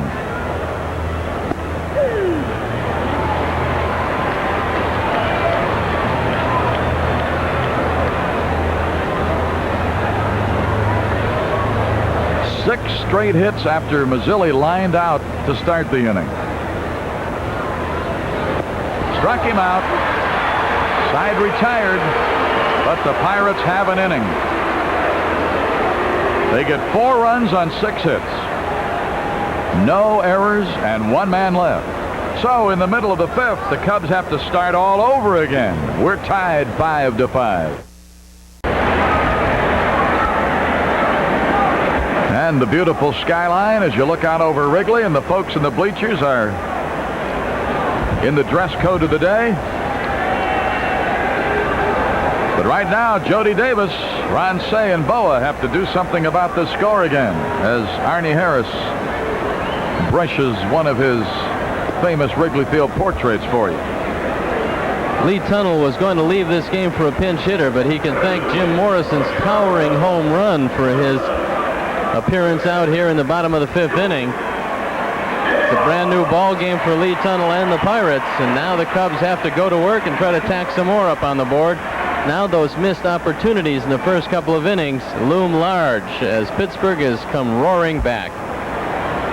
So the Pirate bats, who had been quiet for most of the 3rd of the season, have certainly come to life in this series. Backs Jody off the plate, ball 1. Jody got credit for an RBI in the 3rd on a fielder's choice. Ron Cey is on deck. Cubs batting in the 5th inning. Lined into left field. That's a line drive. Gone. A line drive homer by Jody, number 13. And $100 from True Value for Cubs Care as Jody's blast puts the Cubs back on top. 13th home run, RBI number 54, and Jody took a breaking ball, double clutched, and then pounded a line drive out of the ballpark. Watch how much power he can generate after committing himself. There you see him kind of hang up with the front foot and just drive the ball out over the head of Lee Mazzilli. This ball never got above 20 feet off the ground, and now Harvey Haddix wants a word with Tunnel. So the home run by Morrison kept Tunnel in the game, and the home run by Jody Davis gave him a precarious perch out there on the mound. Let's look at the home run once again, and if you're in the center field bleachers, this is what it looks like. It's still gone from that angle. Boy, did it get out there in a hurry. So Harvey Haddix, the little kitten. Boy, what a little competitor he was.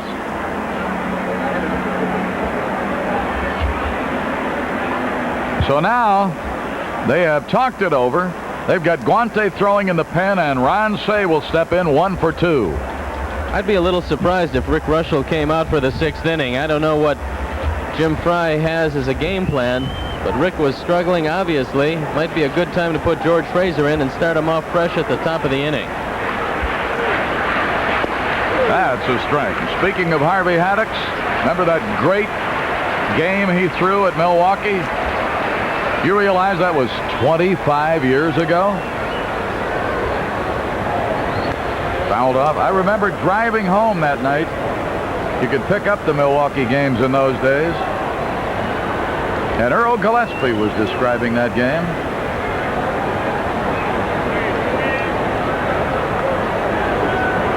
Wasn't that the game, Rosie, where the home run was hit and somebody passed somebody on the bases? Joe Adcock passed Aaron, that's right.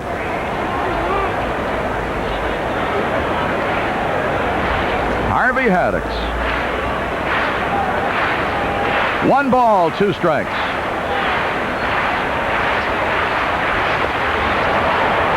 Say is gone.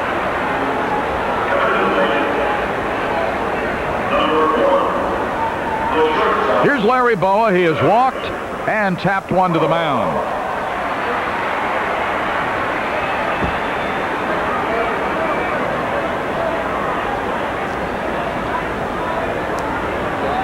Tunnel picking up his first strikeout to go with 3 walks as he K'd Say. And a strike to the Cub captain. No action in the Cub bullpen. Russell is coming out to the on-deck circle.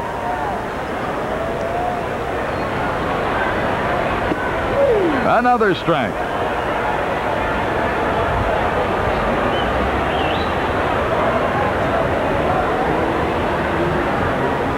Tobo is in a hole 0-2. Batting with nobody on and 1 away. A run in on a Davis homer to left. 1-2. Cubs on this trip will have 4 with the Dodgers, 3 with the Padres, and 4 with the Giants. Then come home for that break we always look forward to at the All-Star game. Whoa, man, did he get out of the way. 2-2 to Boa.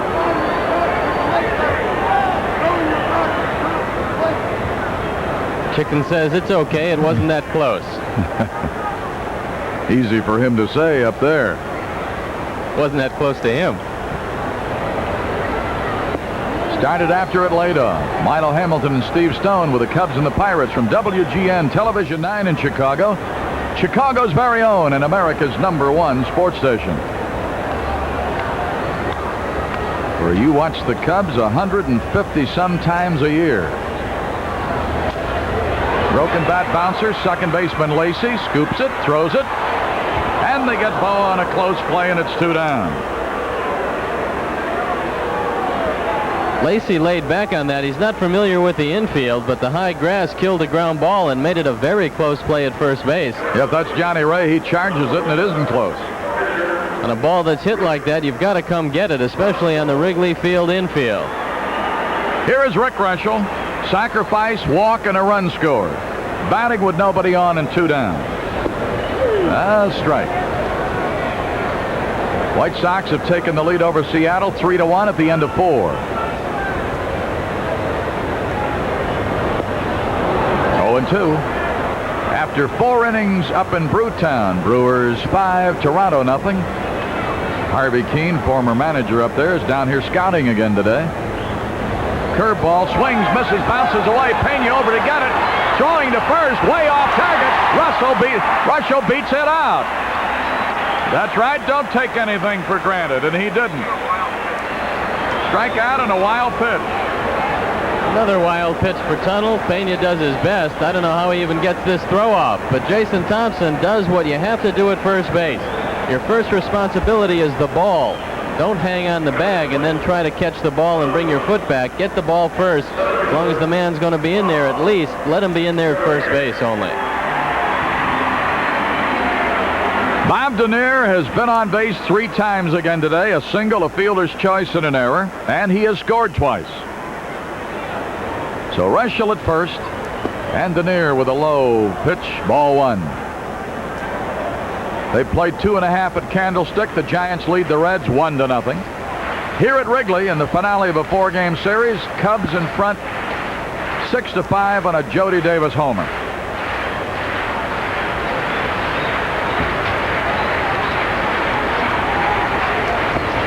One and 1.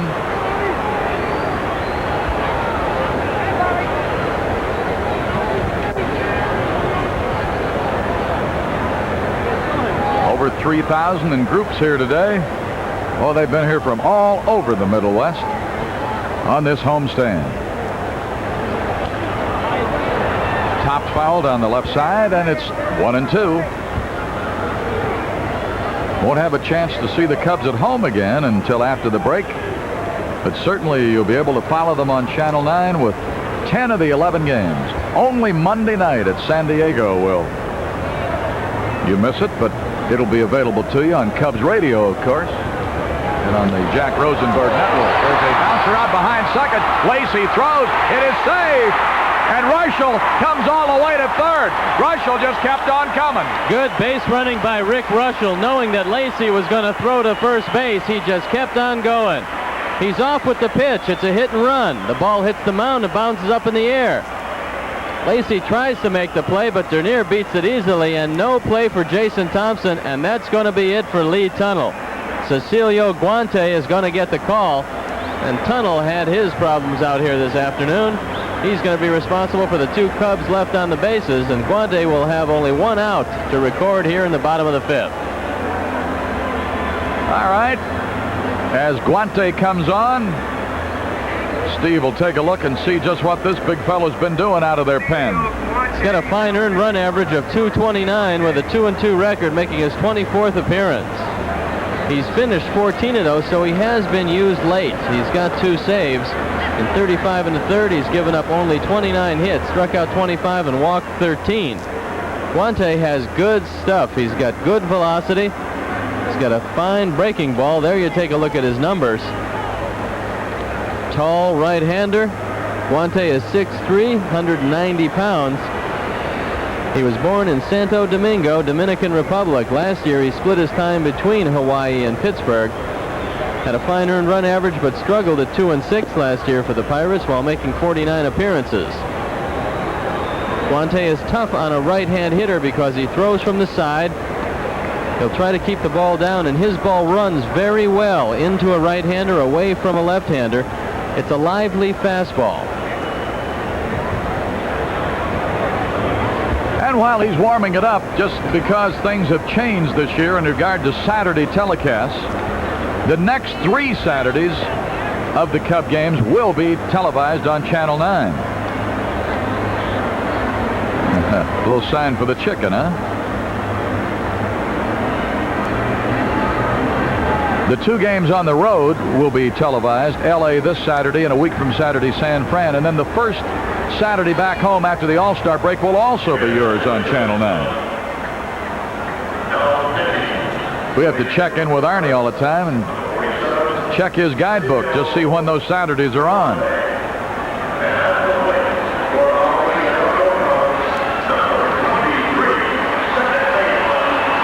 Here's Sandberg to face Guante with runners at first and third, 2 down. Cubs leading 6-5. Sandberg has driven in 3 of the runs. 2-run homer in the first, RBI single in the 4th. And the strike.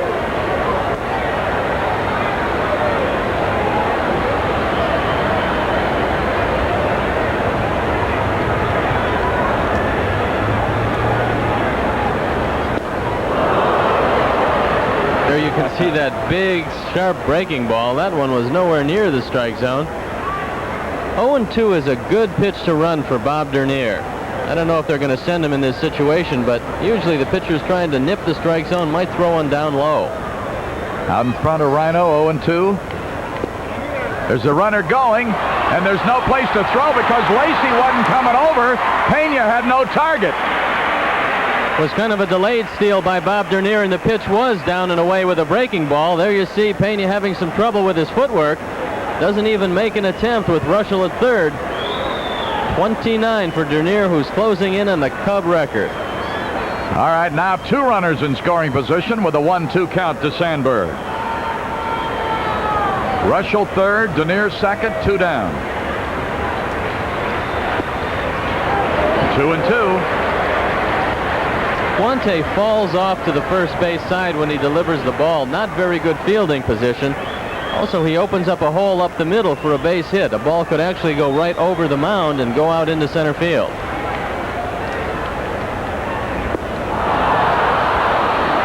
strikes out and ends the inning. So Guante came in.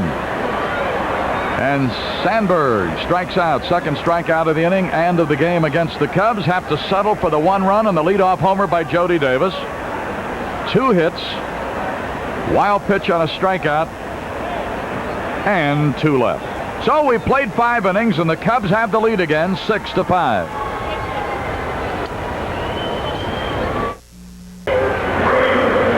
All right, the fans looking on and having a good time at Wrigley Field. A big standing room only crowd here, and we've got a new pitcher.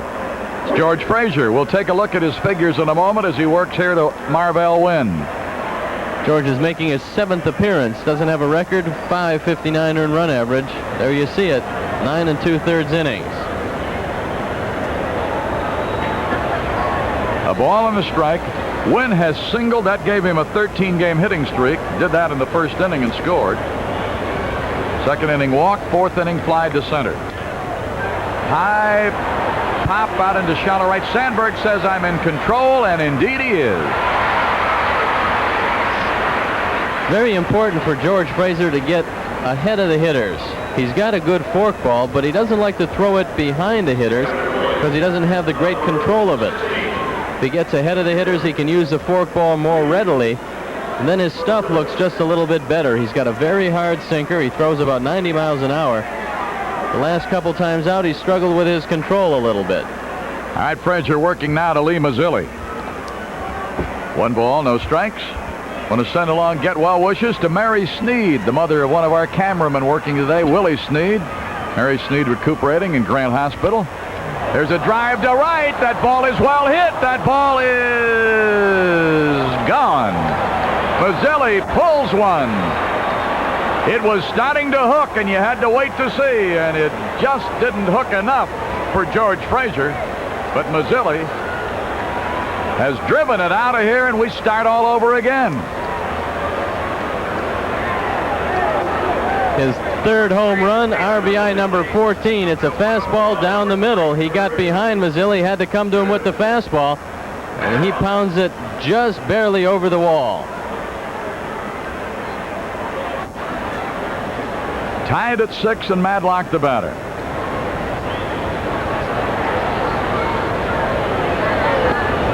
Madlock has had a hit in each of his last 2 trips. He's 2 for 3 today and has had 6 hits in this series.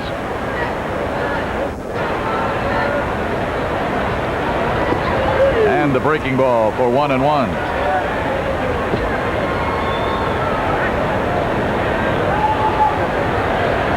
Steve Trout, who is hoping that hand is ready for tomorrow night in L.A. 1 ball, 1 strike. Another hit for Madlock. Boy, if he hasn't found the groove, I don't know what more it would take to convince you, since we saw him in that last game at Pittsburgh when he started to hit the ball, and now he is hitting like the Madlock that picked up 4 silver bats.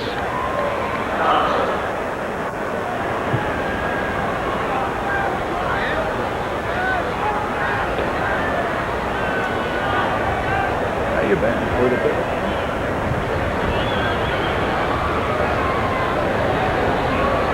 Madlock first, 1 out. And a strike to Thompson, who's had a single and a double today.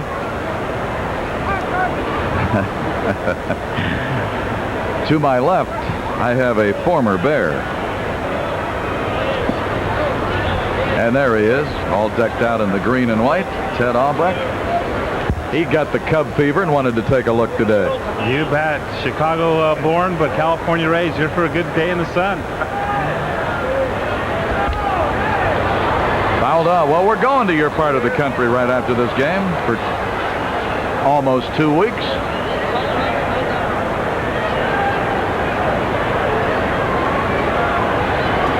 If we weren't on a charter, you could arrange it.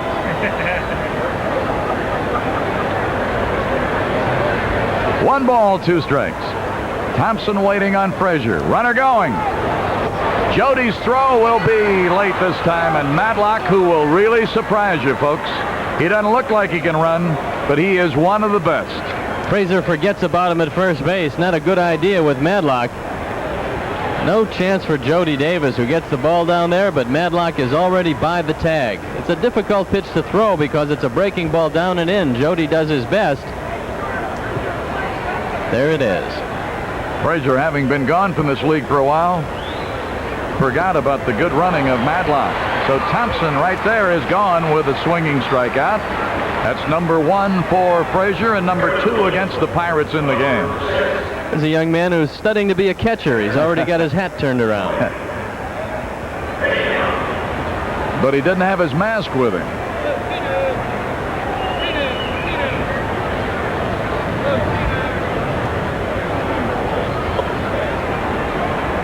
Got an added spectator in the truck today. The Bull, Leon Durham, is checking out Arnie Harris's act. Fouled off by Pena. Well, good news from the Bull today. He's got that sling off that shoulder and says he's feeling a lot better. Well, the Bull being down there, now he knows what I've been feeling like all this time, Milo, how easy it looks from in the booth on those television screens. How many screens are there in that truck, Arnie? 12 screens. You get a good look at this game down there. And it took 3 of them to get Ted all in one picture. 0-1.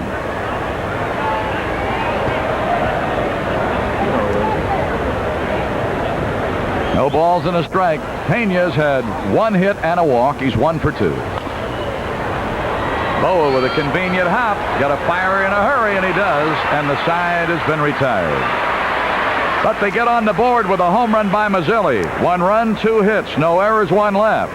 And as we go to the Cubs 6th, we're tied 6-6.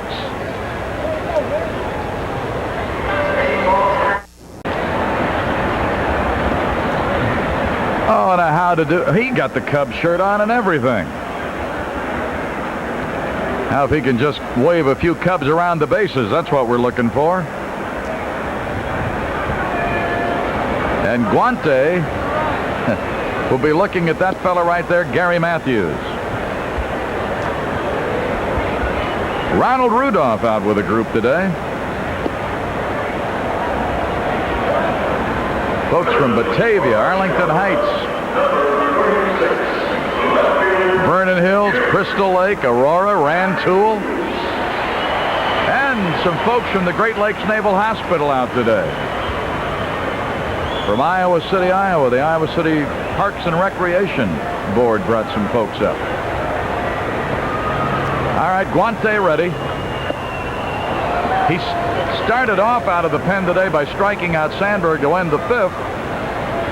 And he opens right up with that same motion and gets a swinging strike on the Sarge. 1 ball, 1 strike. Boy, he got a buggy whip, this guy. He hides the ball well. He leg kicks very high, and then he brings the ball from well behind him. It's tough for a right-hander to pick up. 1 ball, 2 strikes. There you take a look at Guante. Got a good live fastball and a surprising breaking pitch. He's going to throw it right here away from Matthews. Mistake. He got that one inside and almost cost him. Pena was sitting over the outside corner. He let go of that one, and fortunately for him, it was inside off the plate. 2 balls, 2 strikes. Hit him on the fist and popped him. Madlock coming in behind the mound. Oh, he had to reach out to get it. That wind that's blowing across from the left field corner to the right field corner just kept taking it away, and he had to lunge. Watch the end of this one. He had to contend with the mound. He almost trips over the mound as the wind drags the ball away from him. Accelerating at the last instant, losing his cap, but making the play. Moreland is 2 for 3 today. Slipping up toward that 270 mark now.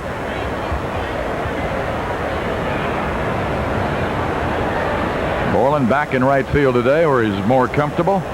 Hebner's playing first, and with Say back in there, he's holding down third, and that's a ball. Michigan City, Indiana, St. Joseph's, Michigan. 1-1. He's thrown 400 professional innings. He struck out 380 hitters. That's a little over 8 strikeouts per 9 innings. A good average for anyone.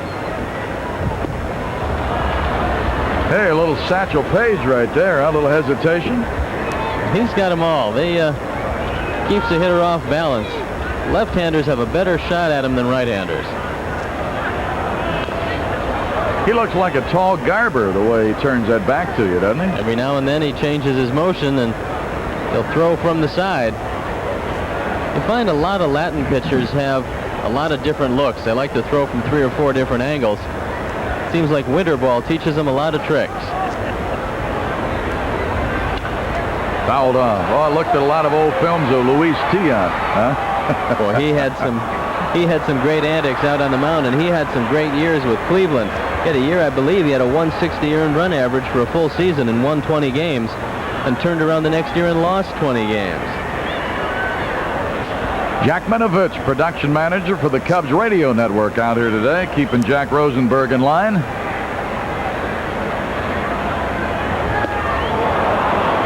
Helped him out a little there. Second strikeout for Guante and third against the Cubs in the game. And here comes Richie Hebner now to look at Guante.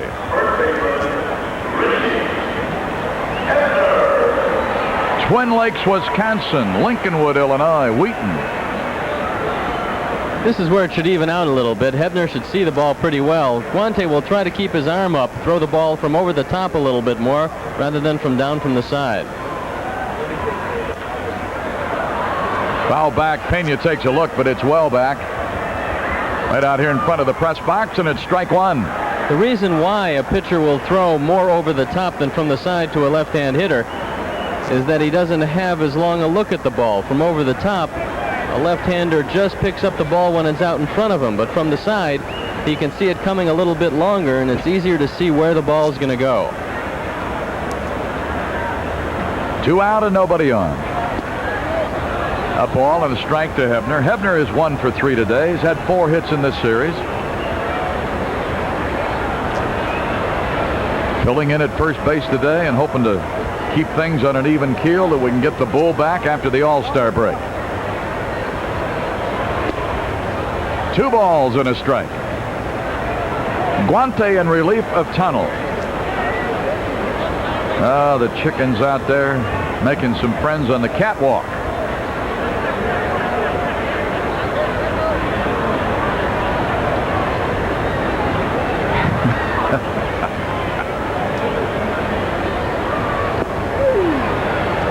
Two balls, 2 strikes. Well, we're going to California where the San Diego Padres have gotten back into a hot streak. 5-game lead in the West.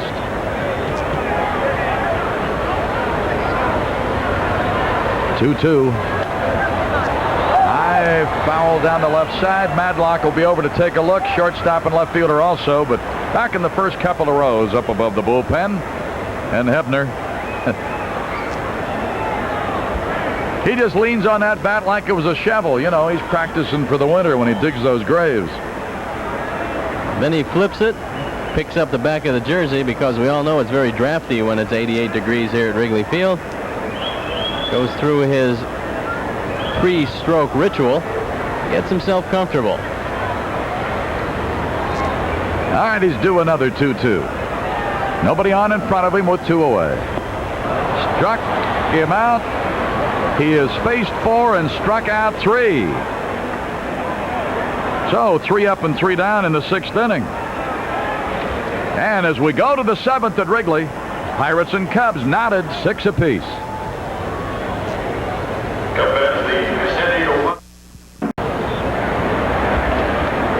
Harry Carey and Steve Stone as we go down to the top of the 7th, all tied up. Got to hold them because this Guante has come on and given this game the first piece of real brilliant pitching yet.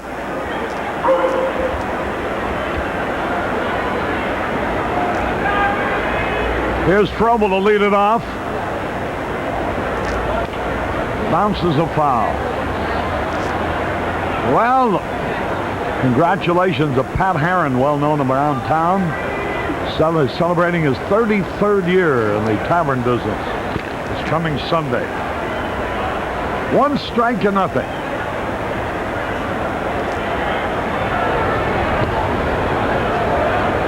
Trouble, who hit a tape measure home run yesterday, drove it around with a base hit today. Curveball in there, a strike call. The Cubs were out in front of this game 2-1, 3-1, and 5-1. Now it's tied up 6-6.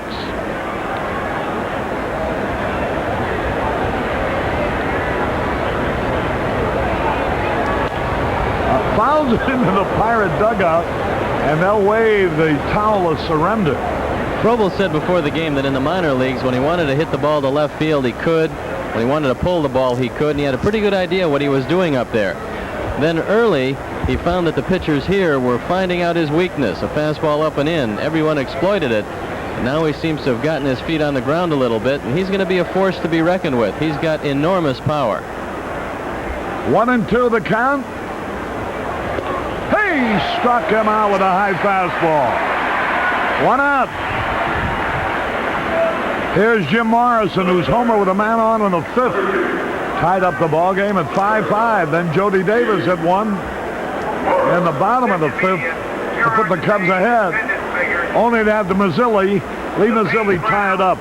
37,055, 37055. 37.55 paid here today. 38,079, 38079. Morrison takes a strike call. The Cubs now are just 2,000 from the 800,000 mark in home attendance.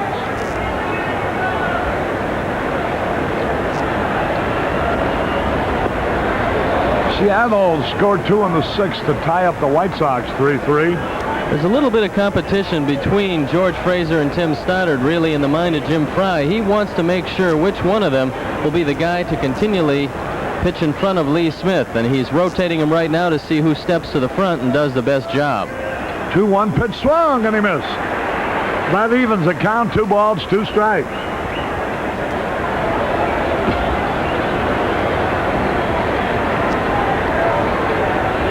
Six tied, top of the 7th.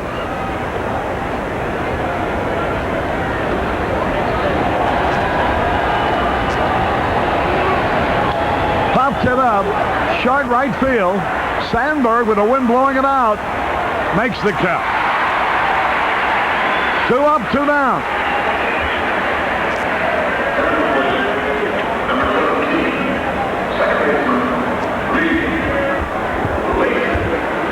Here's Lee Lacy.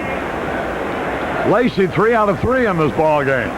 He's an outfielder forced into duty at second base today because of the injury first to Dale Berra, who was originally scheduled to start at shortstop, and then his replacement, Rafael Belliard, who injured his ankle on the very first play. 2 balls, no strikes. Got to be careful with Lacy because he's got some power, 6 home runs. If he gets a ball on the inside portion of the plate, Lee can drive it. Otherwise, Lee is a good enough hitter to take the ball to the right side on a fastball or breaking ball away. 2 balls, no strikes.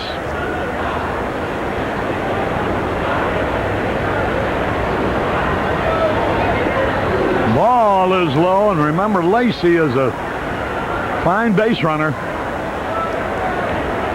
Maybe this is a way to get Quante out of the game, though. Ball inside. He walks him. I'm sure you're going to see Guante hit. I don't think Tanner would go to the bullpen in this point, not the way that Guante is throwing the ball. It'll be difficult now for Chuck Tanner to have Lacy run, because you'd hate to see Guante have to lead off the next inning. You'd just as soon lead with Marvell Wynn. There you look at Tanner as the wheels turn late in the game. That's when most of the managing is done around the major leagues. Quante is 0 for 3 as a hitter this year. Struck out 2 of those 3 times. 2 out, a runner at first base.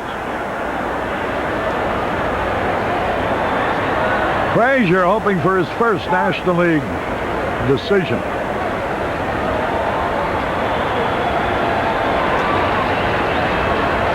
As a member of the Cubs.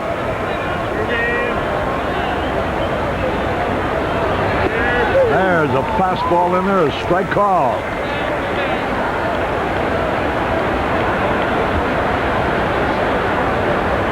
Frazier won games previously in the National League for the Cardinals. Here's a pitch swung on and miss. He was 2-4 for the Cardinals in '79, 1-4 in '80. Then he went over to the American League. Struck him out. So we don't have to worry about the Pirates' 7th. No run, no hits, no errors, one left. We go now into the bottom of the 7th. The score tied up 6-all. All right, let me hear you. No music, a cappello. A 1, a 2, a 3. Take me out to the party. Take me out to the crowd. Buy me some peanuts and Cracker Jack. Don't care if I ever get back. Oh, it's root. Root for the Cubbies. If they don't win, it's a shame. Let me hear you. For it's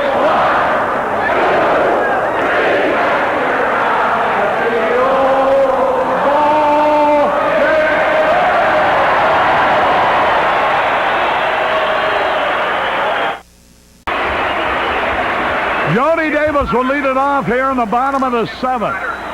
The game tied up 6-6. Tim Stoddard's in the bullpen for the Cubs in case George Frazier comes to bat. Here's the pitch to Davis. Good sidearm fastball, strike call. Boy, this is a good-looking pitcher out there now. Cecilio Guante from the Dominican Republic. Just 23 years old.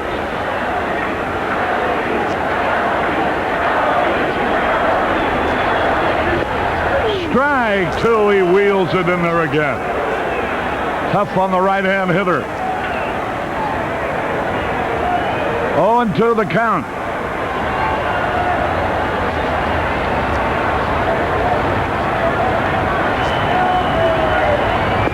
Struck him out on 3 pitches. He is now fanned 4 men. He took a little bit off the breaking ball, fooling Jody Davis, and he threw him 3 unhittable pitches. 2 on the black on the outside corner and a good 0-2 breaking ball. He has pitched an inning and 2/3. That's 5 outs. 4 of those 5 outs he's fanned. It is, so you see, it isn't the wind, it isn't the bat, it isn't the air, it's the pitcher. 1 ball, no strikes, 1 out, nobody on. 7th inning.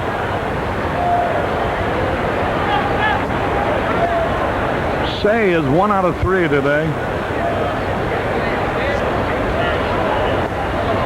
Did he hold up in time? They appeal? No, they say he went around. The Wheel Works are represented here from Mount Prospect. Ron didn't like the call. He's still standing there, but I thought it was a pretty good call by Jerry Davis at first base. A ball and a strike. The pitch. He wheels from the side and it's low and away. 2 balls and a strike.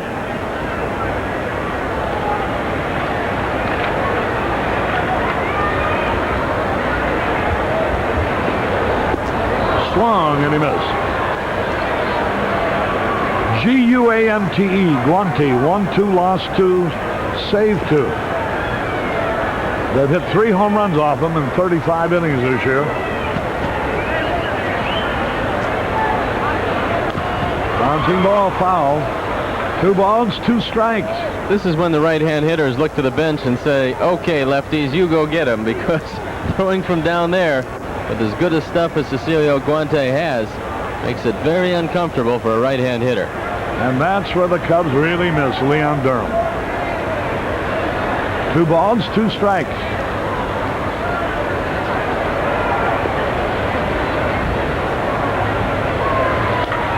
Bouncing ball up the middle. Lacey's got it. Throws to first. Out on a close play. Oh, man, it looked like he had it beat. A big argument with the first base umpire, Jerry Davis. I think Davis just assumed because Say is not fast that he should be out. Let's see the replay. The Penguin is furious, and I don't blame him. Let's watch it again and take a look at the call. Nice play by Lee Lacy. Doesn't have the best arm around, but he gets it over there. Now we'll slow it down for you. Looked like it might have beat it. Let's watch it again. Looks like it looked like it might have been a tie. And the Penguin is furious. 2 men are out. And here's Boa.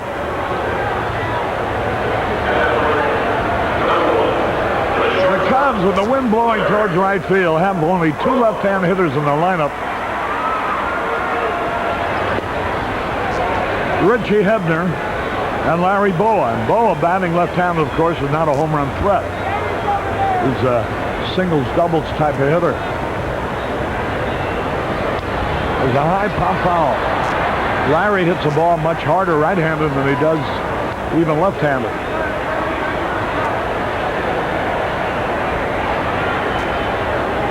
Two men out, nobody on. They'll have the top of their batting order coming up in the 8th. There's a high fly ball. Short right field. Frobel's there, and he has it. 1, 2, 3, nothing across. Guante is retired 7 in a row, 4 of them on strikes. At the end of 7, still tied at 6.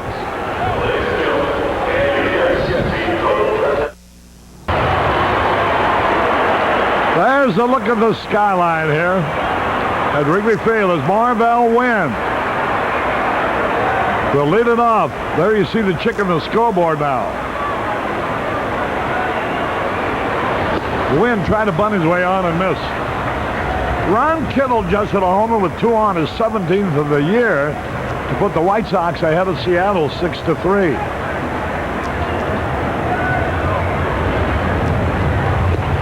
There's a strike call. 0-2 the count. They have Wynn, Mazzilli, and Madlock coming up in that order. A tough inning.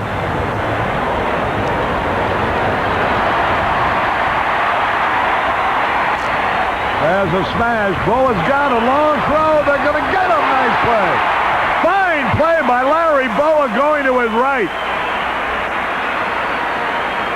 Boa goes in the hole to throw out Marvell Wynn. Makes a fine play. It's a breaking ball away. He's got to get rid of the ball in a hurry. He knows that. He plants his back foot and fires, getting a lot on the throw and throwing out a very speedy base runner. Here now is Lee Mazzilli, and he has been tough. He homered, tied up in the 6th. He double driving in the run, their first run, in the first inning. Switch hitter. Good fastball strike call. Bill Madlock on deck. The screaming that you hear in the background is the reaction to the antics of the chicken in the scoreboard. We'll show them to you.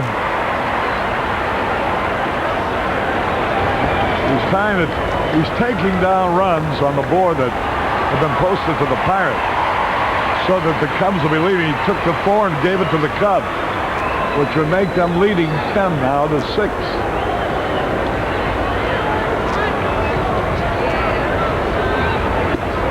Curve outside. 2 balls and a strike, 1 out. Late in the game, you want to stay away from Lee Mazzilli, as you do all the power hitters. You'd rather have him with a base hit to the opposite field or to center field instead of letting him pull the ball. There's a high pop fly on the infield. He just didn't get that one. His swing was right there. Sandberg makes the catch. He wasn't really fooled with that pitch. He just didn't hit it, that's all. And there's 2 away, and here's Bill Madlock. He's 3 out of 4 today.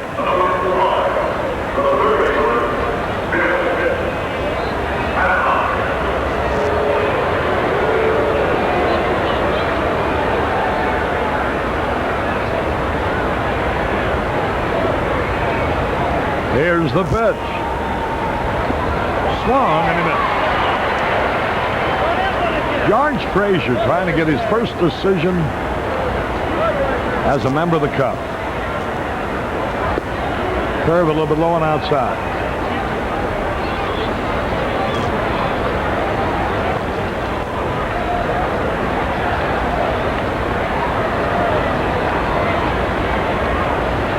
One pitch. A little bit low, breaking ball. There's a good look at Bill Madlock. Veteran third baseman.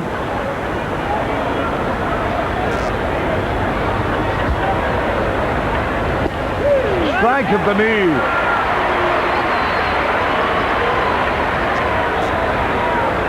Two balls, two strikes.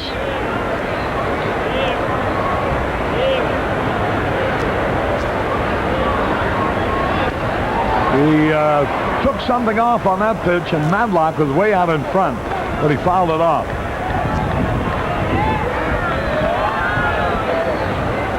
Don't pay any attention to the scoreboard. The Chickens got it all housed up. He's given 4 to the Cubs that they haven't made.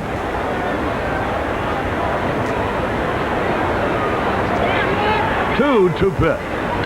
Bouncing ball to Boa. Should be easy. He's got it. Throws for the out. 1, 2, 3. Nothing across. We're going to the bottom of the 8th, tied up at 6.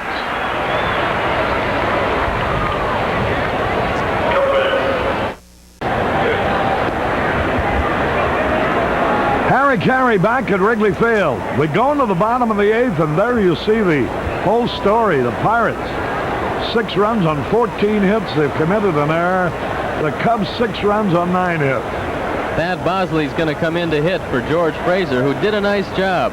He permitted Lee Mazzilli's home run and then a single after that. But then pretty well shut down Pittsburgh as Lee Smith starts ambling out to the bullpen. So Thad Bosley will get a shot at Cecilio Guante. That's what you call the comforts of home. High atop the bleachers. Or are they on the rooftop? They're in the bleachers. Hey, the rooftop is not as well filled in left field today as it is in right field. Here's Bosley, looking for his first hit of the year as a Cub. 3 innings, 2 hits, 1 run was earned, 1 walk, 3 strikeouts, 1 home run. Well, that 1 home run off the bat of Mazzilli is all they got off Frazier. 1 ball, no strikes. A little bit low. Ball 2. Stoddard and Lee Smith in the bullpen.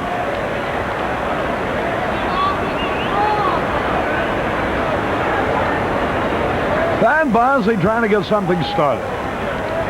Boy, this Guante has been tough. He's retired 7 in a row, but it goes to ball 3 here. Bobby Dernier on deck. 3 balls, no strikes. There's the strike call. 3-1. Bosley takes a look at Don Zimmer, the third base coach. John Vukovich is at first base. 3 balls and a strike.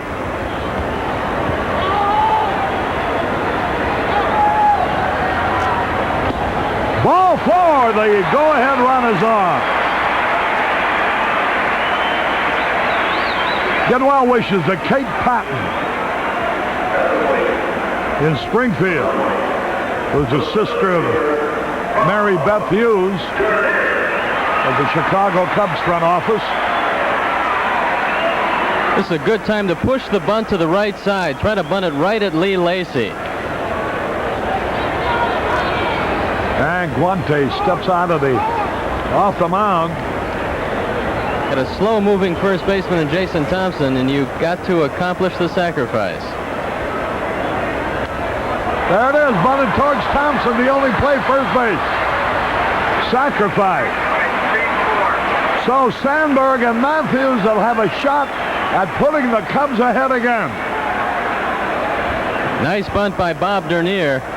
He got it down and moved Bosley over to second. He did his job. There's Sandberg. He's already driven in 3 runs today. There's Jacoby. Rod Scurry is going to be joining him in just a moment down in the pen. Scurry's got more time to get ready because he won't be brought in until Hebner steps up.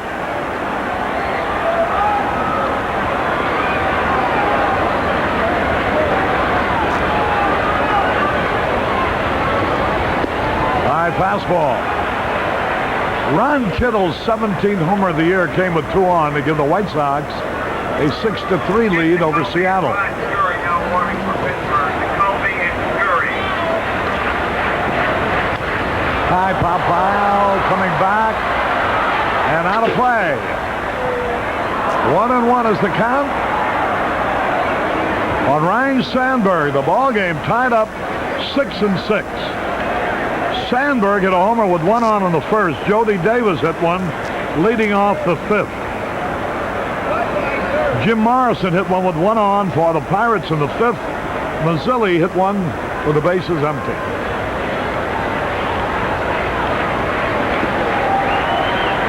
The pitch. Slow, and he fouled it off. Guante's only averaged an inning and 2/3 per appearance this year, and already he's thrown 3 2/3 here. It could be that he's tiring a little bit. That's why Chuck Tanner has the bullpen up so quickly here in the 8th. He hasn't allowed a hitters yet. Bosley's the only base runner he permitted, not with a walk. 1-2 the count. Way outside, almost a wild pitch, a beautiful save by Tony Pena. Let's get another look at that. He's It got might to be be the greatest defensive play of the day. He's got to be the only catcher who could make this play. Look at that. Ranging far to his right, he took a breaking ball. He went out to talk to Guante, so it's possible that, as well as being a good play, that he was crossed up and was still able to make the play. 2 balls, 2 strikes. Sandberg struck out against Guante in the 5th. Time is called. 2 balls, 2 strikes. Bosley a safe lead at second base.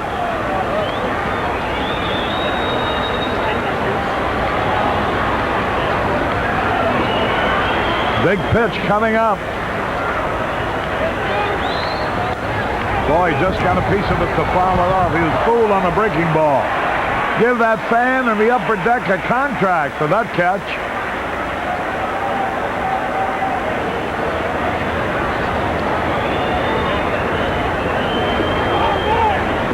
Two balls, 2 strikes.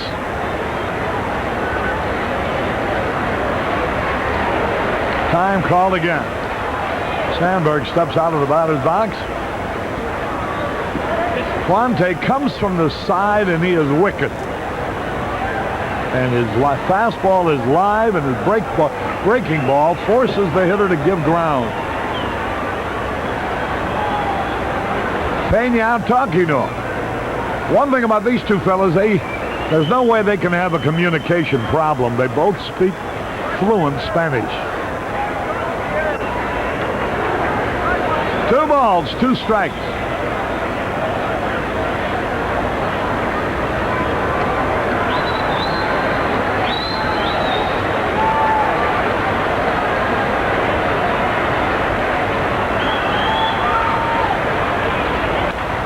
Drill foul into the right field corner.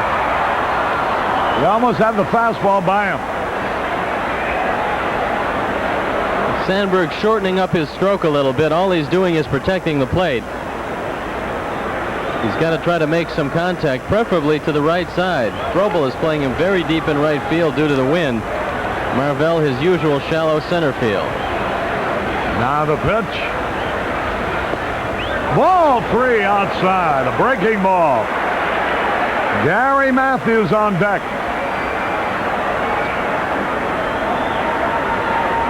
Got a good shot there.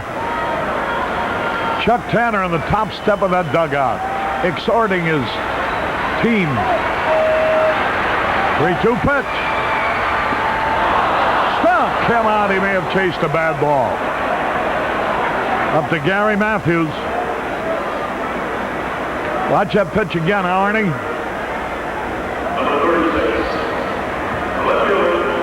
It's a breaking ball well away. No chance for Sandberg to get the bat on the ball. He just was over anxious. Now it's up to Matthews.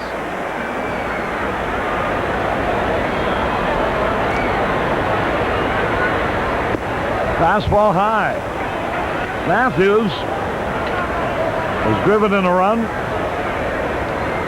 with an infield out. Hitting .264. There's a drive in the center field. Mario Wynn going back. It's off the wall. Extra bases. Here's the runner scoring. Matthews pulls up at second with a double. The Sarge came through.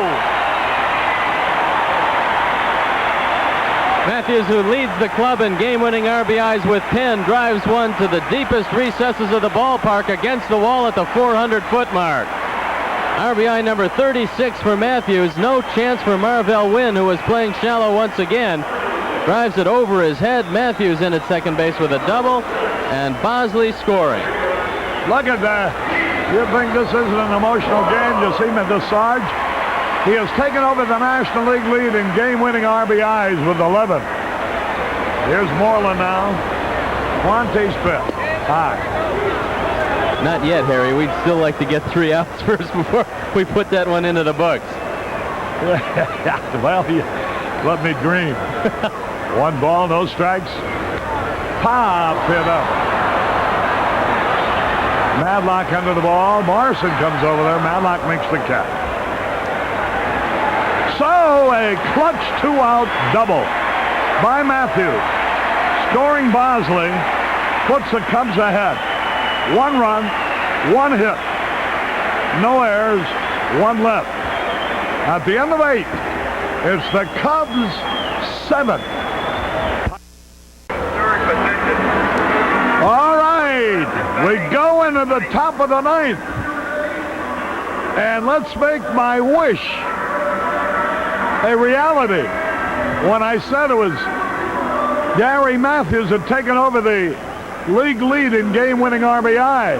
If Lee Smith can get him out, it will be reality. Well, the saying is, your wish is my command, but in this case, your wish is Lee Smith's command. He'll be trying for his 16th save, 4-4, 399 earned run average, making his 33rd appearance.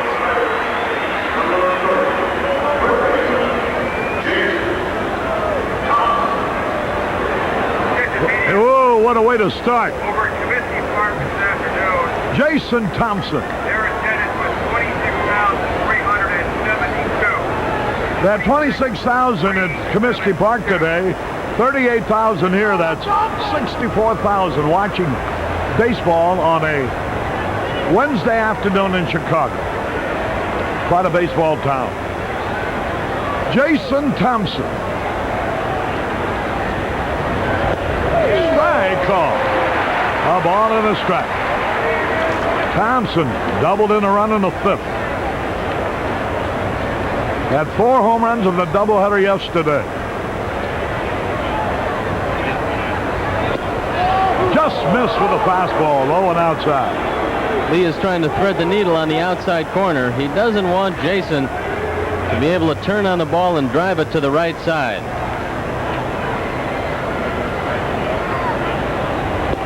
Ball low, ball 3. Be careful now.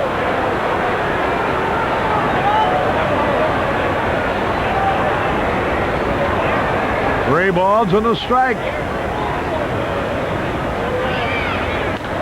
There's a high drive into the left field corner. And out of play. Gary Woods is now in left field. Gary Matthews drove in the go-ahead run on the bottom of the 8th. And now Woods is taken over in left field. 3-2 is the count. You fear Jason Thompson anytime, in any direction. But today, more if he hits the ball to right than if he hits the ball to left. Because the wind is blowing towards the right field corner. A power hitter at the plate. 3-2 the count.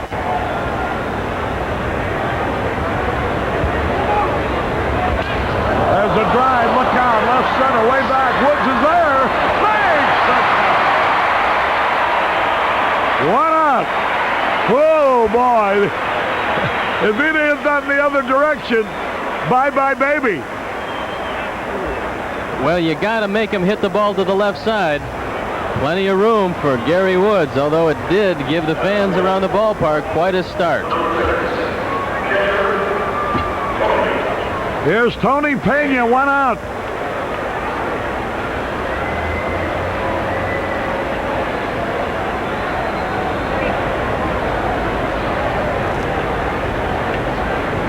He's a good first ball fastball hitter. If it's in there, he's going to be hacking. You might want to throw the ball off the plate a little bit. He's an aggressive hitter. 1 out, nobody on. The pitch, a little bit low, fastball, ball 1. Lee Smith going for his 16th save.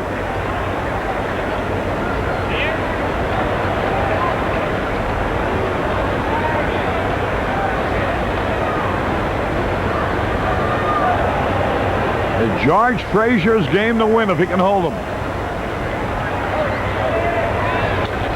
High drive, right center, way back, near the wall, off the wall, extra bases, and Pena's on at second base with a tying run.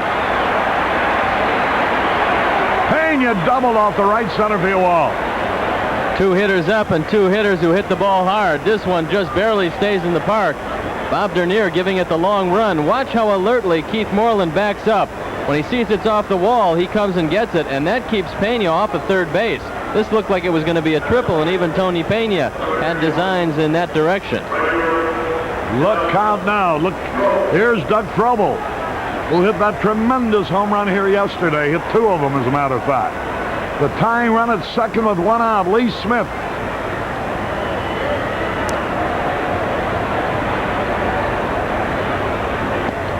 A little bit outside, ball 1. George Frazier allowed only 1 run in the 3 innings he worked. That was a home run. It could be the winner if Lee Smith, would be the winner if Lee Smith gets him out here. Look at the lead by Pena. He's a daring, aggressive, gambling type ball player. So if he sees a chance, better to be a third with 1 out than second. Ooh, what a rip he had at that. Got to keep the ball up on Frobel. Much like Richie Hebner, he likes the ball from the belt down. Kent Tekulve in the bullpen. Frobel has the hole, middle of the plate, above the hands. Lee Smith has got to keep the ball up. 1-1 the count. 1 out.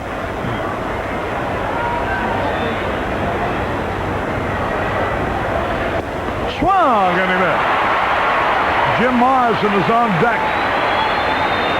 Boy, this crowd is getting a thrill right down to the last pitch. There's Dale Berra. Could not play today because of the stiff and sore neck. 1 out, a man in scoring position. Hey, struck him out. Holy cow, look at the chicken.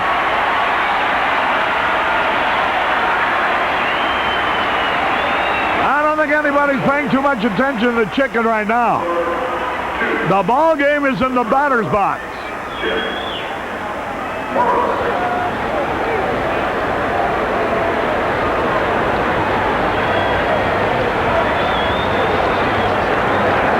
Pirates have had 15 hits, but the Cubs are leading 7-6.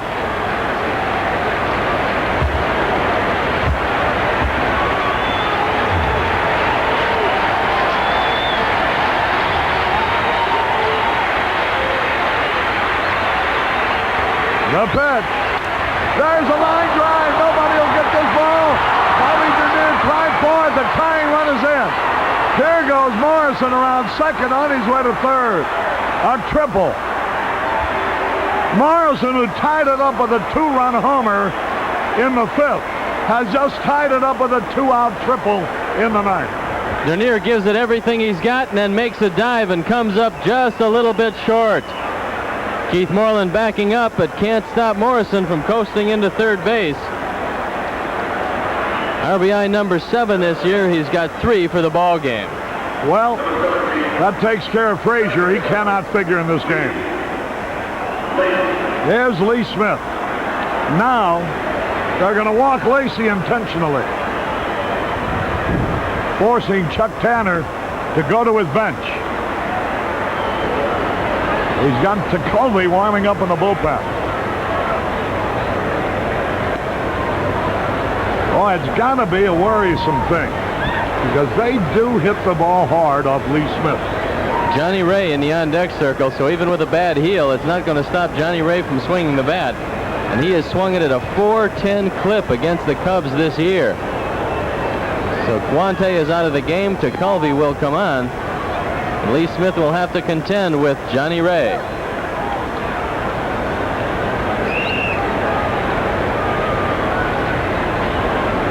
In 50 innings, they have had 45 hits, of which 6 have been home runs. Here, a double and a triple. And I tell you, Jason Thompson hit the tar out of the ball, too. Here's Johnny Ray. Johnny Ray hitting .296. Pretty consistent. .294 from the right side, .296 from the left side. No home runs, but 24 RBIs. He's 5 out of 14 in the series, hitting .410 for the year against the Cubs. Slider over the outside corner. Smith struck him out in a key play in the 9th inning yesterday. There's Jim Fry. What Johnny Ray does so well is go to the left side with a fastball away. Just dumps it over the head of the shortstop. Swung and he missed. He was trying to go in that direction, but he missed it. 0-2 the count. So Matthews cannot get that game-winning RBI.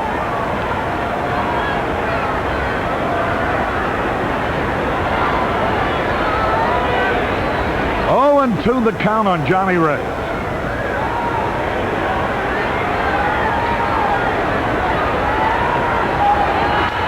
Ground ball right at Sandberg. He's got it over to first to retire the side. But the Pirates tie it up. 1 run, 2 hits. No errors, 2 left. We go into the bottom of the 9th, tied up 7-7. Harry Carey back at Wrigley Field. We go into the bottom of the 9th, tied up. Guante is off the hook now. He pitched 4 1/3 brilliant innings. Allowed only 1 hit, and it looked like that hit would cost him the ball game. But Jim Morrison rescued him from that fate. He allowed 1 hit, 1 run, walked 1, and struck out 5, and 4 1/3 brilliant innings in relief. Now he turns it over to Kent Tekulve with the score tied. Kent Tekulve 2-6, 382 earned run average, making his 31st appearance. He's got 6 saves, 35 1/3 innings, 43 hits. He struck out only 15 hitters while walking 18. He can be a little bit wild, especially to the first man that he faces. Suffered a fractured left fibula in his leg. Oh boy, that Rafael Belliard suffered a broken leg. He is on crutches. They expect the cast to be on for 3 to 4 weeks. Here is Richie Hebner to lead it off, bottom half of the 9th. And Tekulve's first pitch is high. He's expected to remain in the cast from 3 to 4 weeks. Belliard is sure to be out of action for at least a month.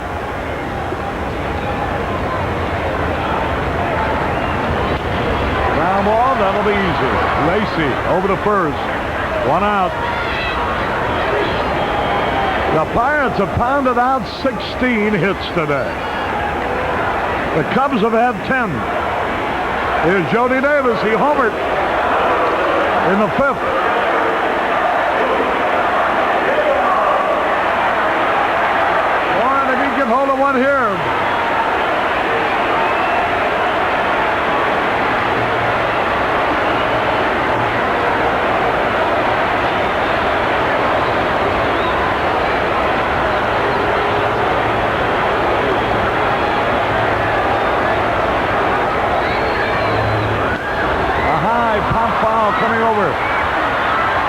first base side and out of play. 1 strike and nothing. Milwaukee knocked off Toronto 5-1 today. The White Sox are leading Seattle 6-4. Stoddard is warming up in the bullpen now for the Cubs.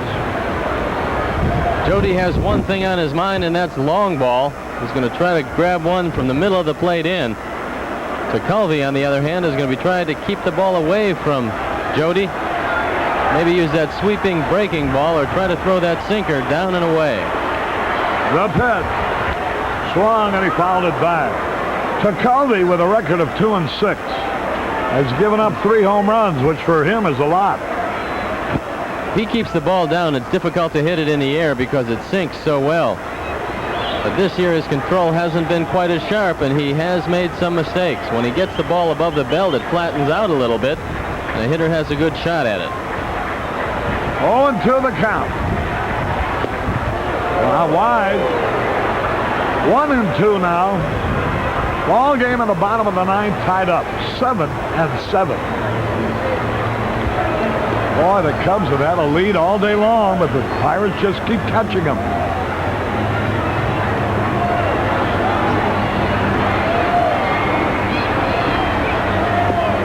Ball 2 outside, sidearm, underhanded type curveball. There's a good look at Jody Davis. The Giants are leading the Reds 10-6. Chili Davis at a grand slam. 2-2 pitch. Right back to the pitcher, easy tap. 2 up, 2 down. Here's the Penguin. The Cubs led 2-1, 3-1, 5-1. The Pirates tied it with 4 in the 5th. The last 2 coming on Jim Morrison's 2-run homer. Then Jody Davis led off the Cub half of the homer to put them ahead again. Mazzilli homer to tie it up. Then the Cubs took the lead in the bottom of the 8th. They were 3 outs away from victory. Then it came down to within 1 out away from victory. But Morrison again ruined it. Say had a cut. Penguin had a tough at bat last time. He had a pitch called a strike that he thought was low, and then argued on a play at first base that he thought he had beaten. Jerry Davis says, nope, you were out. There's that sidearm submarine type pitch. Pitch is a lot like Quisenberry of the Royals. A ball and a strike. Jim Morrison has driven in 3 runs. Both in game time situations. Strike in there first. He's in the hole 1-2. And that call's not making Ronce's day either. Nobody out. 7-7 tie.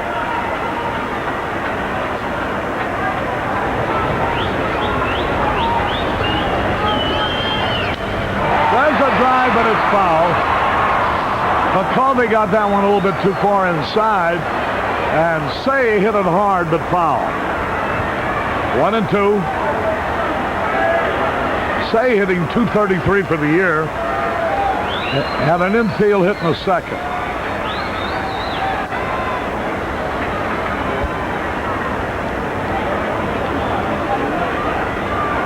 Chuck Tanner's Pirates have fought off the floor all day long. Been a heck of a ball game. Cubs get out in front, and then here come the Pirates to tie. 1-2.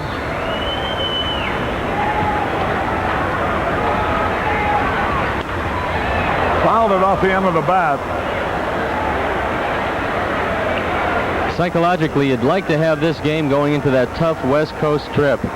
It's a game that the Cubs have had opportunities to put away. The Pirates have been resilient. As long as you're going to be away from home for 11 games, you'd like to leave on a winning note. Here's the pitch on the way. High pop fly, left field. Mazzilli coming in. He's there to make the catch. 1-2-3, nothing across. We go into extra innings, all tied up, 7-7. Harry Carey back at Wrigley Field. We go into the 10th. Tim Stoddard is going to be the new pitcher for the Cubs. He's their 4th pitcher today. Stoddard 4-1, 315 earned run average, making his 29th appearance. 40 innings, 32 hits, 38 strikeouts, and 31 walks. It will be the 14th extra inning game for the Pirates. Boy, the Pirates have their good hitters coming up here in the 10th. Starting with leadoff man, Marvell Wynn. 2 balls, no strike. Control has been Stoddard's problem lately. This is not the right man to walk in the Pittsburgh order. Ball 3.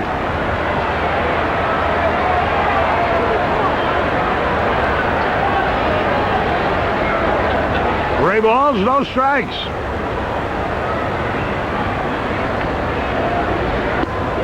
Right down the middle, 3-1 now.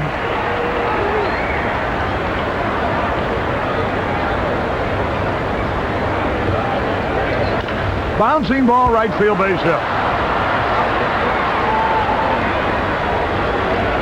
And the go-ahead run is on in the 10th with nobody out.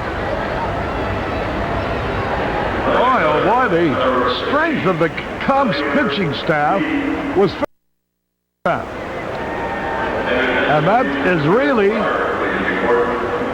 been soft in recent weeks.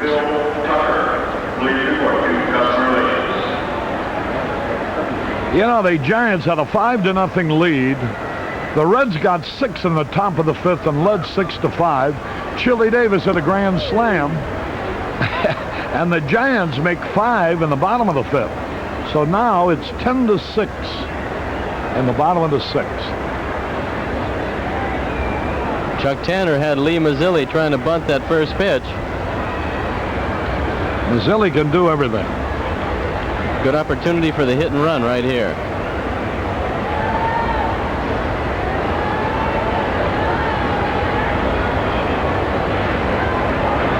And Stoddard takes a long time. Marvell Wynn, the runner at first base, very fast. He's their best base stealer. Don Robinson in the bullpen. Don Robinson running down there just in case he's needed. I think Wynn has stolen 12 bases. But that caught him 12 times, too.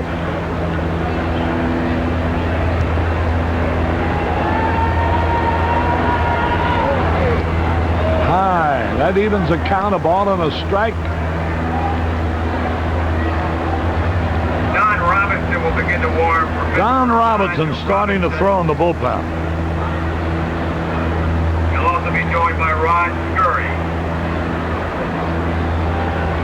Tough left-hand hitter up there. He's going to bunt. Pops it in the air. Great catch by Save. Diving catch. Boy, Marvell Wynn showed great baseball instinct by holding on. Great play by Ron Say. He's charging, and then the headlong dive. Catches this one right off the grass. But Marvell Wynn is not fooled, and he gets back. This is a play he could have easily been doubled up. Yes, he could have. Here now is Matlock out of the frying pan into the fire with Jason Thompson on deck. Marvell Wynn. Now, you know Matlock's a great hit and run man. Stoddard keeps him honest over there.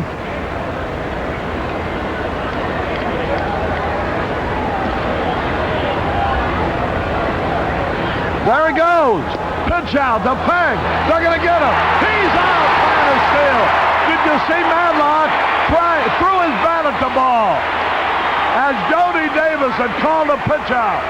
Cubs guess right, and Jody fires a rocket to second base right on the money. The thrown bat doesn't stop Jody. Watch the throw. It couldn't have been any better. The ball beats Wynn. He's out of there. Great anticipation by Jody and a great throw. And a quick tag by Larry Boa. It was bang, bang down there. So now Marvell Wynn has stolen 12 bases and been thrown out 13 times. A ball and a strike to count. He pops it in the air, and Jody's got it. Trying to bunt his way on. Madlock. Foul to Davis. No runs, one hit, no errors, nobody left. Boy, the inspiration of that inning might produce a winning run, let's hope, here in the bottom of the 10th. All tied up. Harry Carey and Steve Stone as we go down to the bottom of the 10th. Larry Bowe will be leading it off against Kent Tekulve. Let's see a little byplay now. I think Tekulve's shoulder's about to go. Here comes Chuck Tanner out. He must have known something because he's had Don Robinson warming up, even though Tekulve wasn't even close to coming to bat. So it's the back of Tekulve's shoulder. And it looks like either Robinson or Scurry is going to be called in. He'll have as much time as he wants to warm up, but both of them are pretty well loose after being up numerous times today. And I believe that Amos Otis will also come in the game into left field to replace Lee Mazzilli, as Tanner will flip-flop his batting order. That's what he's going to do. And it's going to be Rod Scurry. He's going to come in.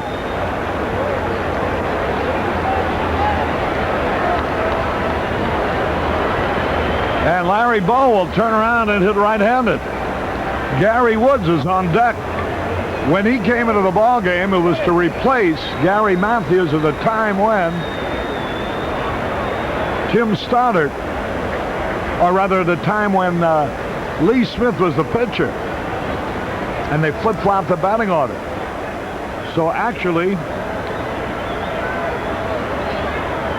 Smith will be batting, or the pitcher now being Stoddard rather than Smith. Pitcher is hitting fourth in the batting order, with Gary Woods hitting in the pitcher spot. Those are the changes you can make when you bring two men in at the same time.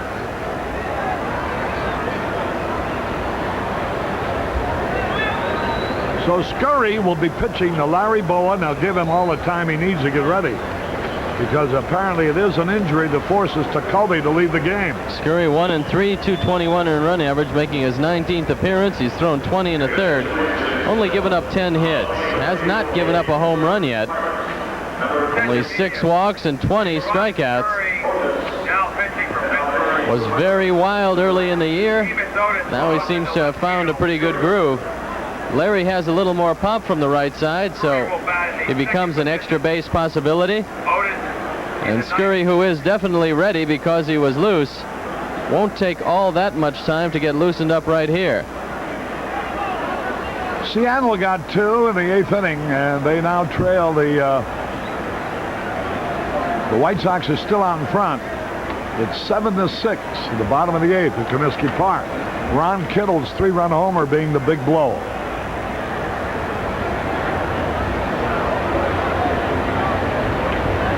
Here before better than 38,000. It's been a seesaw battle. The Cubs have spent most of the time building up leads, and the Pirates have spent most of their time overhauling those leads. Pittsburgh was ahead only once in this ball game, and that was in the very top of the first inning before the Cubs batted. By the time the Cubs batted in the first, they were ahead 2-1 on Sandberg's 2-run homer. Otis has gone into left field, and he's had some problems this year defensively.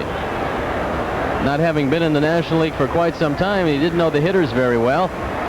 He was playing out of position on a few hitters, and it cost him. Then he seemed to have straightened things out. There you take a look at Amos Otis. Signed a pretty big free agent contract, coming over in the winter, was injured earlier, and then Lee Mazzilli pretty much beat him out of a job. So perhaps that rust in left field might work to the Cubs' advantage here. Steve, how come these teams sign fellas 37, 38 years old to long-term contracts?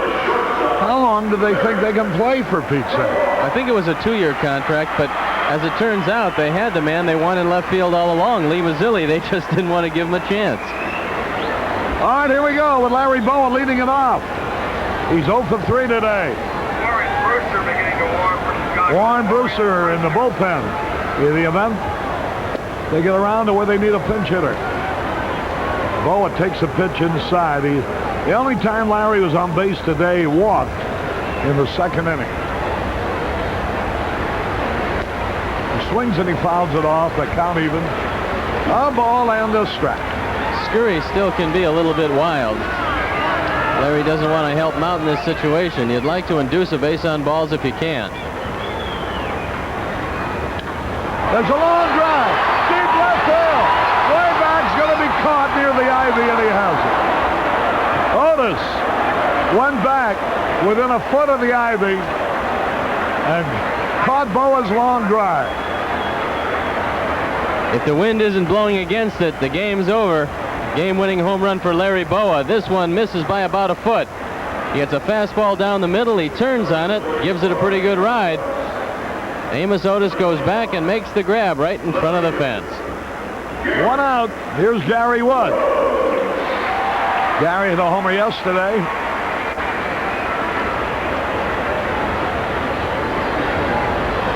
Curveball outside. Hit a homer with a man on. Helped the Cubs win that game 9-8. Ball 2 is high. 2 balls, no strikes. Scurry is throwing that curveball a little too hard. He's not getting any rotation on it. Consequently, it's staying up and out of the strike zone. There's a good curveball right in there. He took a little bit off and got it over. 2 balls and a strike, 1 out. 7-7 tie. Ball 3 is low. Bobby Dernier on deck, followed by Ryan Sandberg.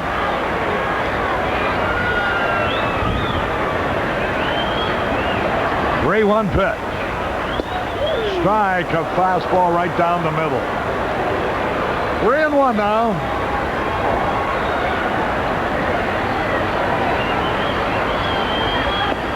Struck him out at curveball. He gave up on that pitch. The curveball was in there for strike 3. Shouldn't be much of a complaint by Gary Woods. That was a pretty good curveball. Let's watch it right here. Completely fools him. Gary Woods given the token step to first base, but that's a pretty good pitch. 2 men are out. There's Bobby Dernier. He's had 2 hits. Strike is called. 1 strike to nothing. 7-7 tie in the 10th inning.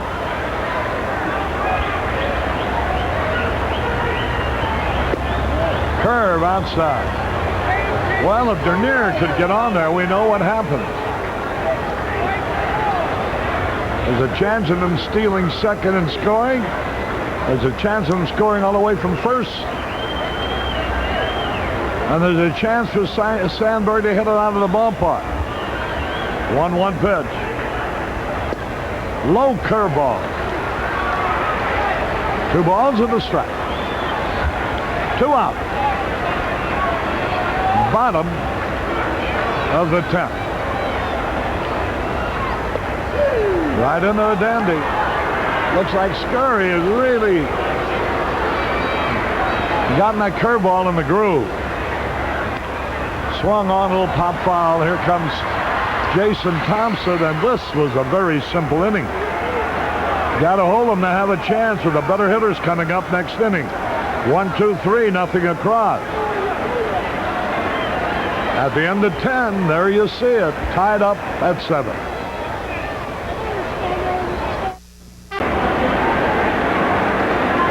Harry Caray back at Wrigley Field. I need not introduce you to that gentleman, do I? The one and only Bill Veeck.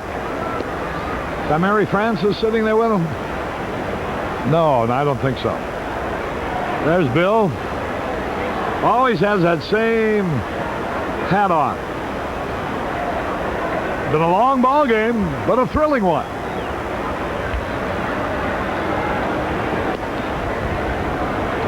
And Jason Thompson will be leading it off. He's had 2 hits today, 7 hits in the series, 4 home runs included.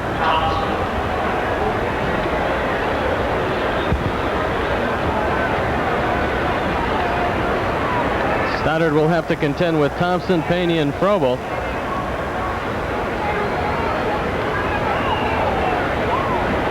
Now Stoddard's delivery. A little bit high and outside.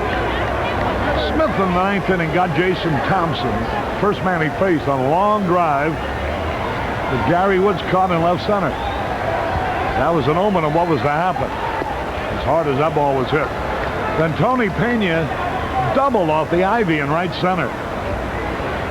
He struck out Frobel and then was within 1 out of a victory. All 3. However, Jim Morrison tripled to tie it up.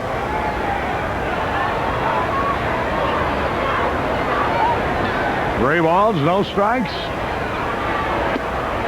Walked him on 4 pitches. Second inning in a row, their leadoff man is, with the score tied, has been on base.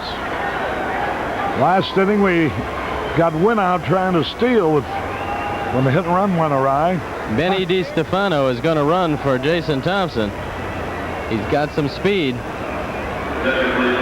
There's Pena. At Comiskey Park, Seattle batting in the 9th inning. The White Sox are leading 7-6.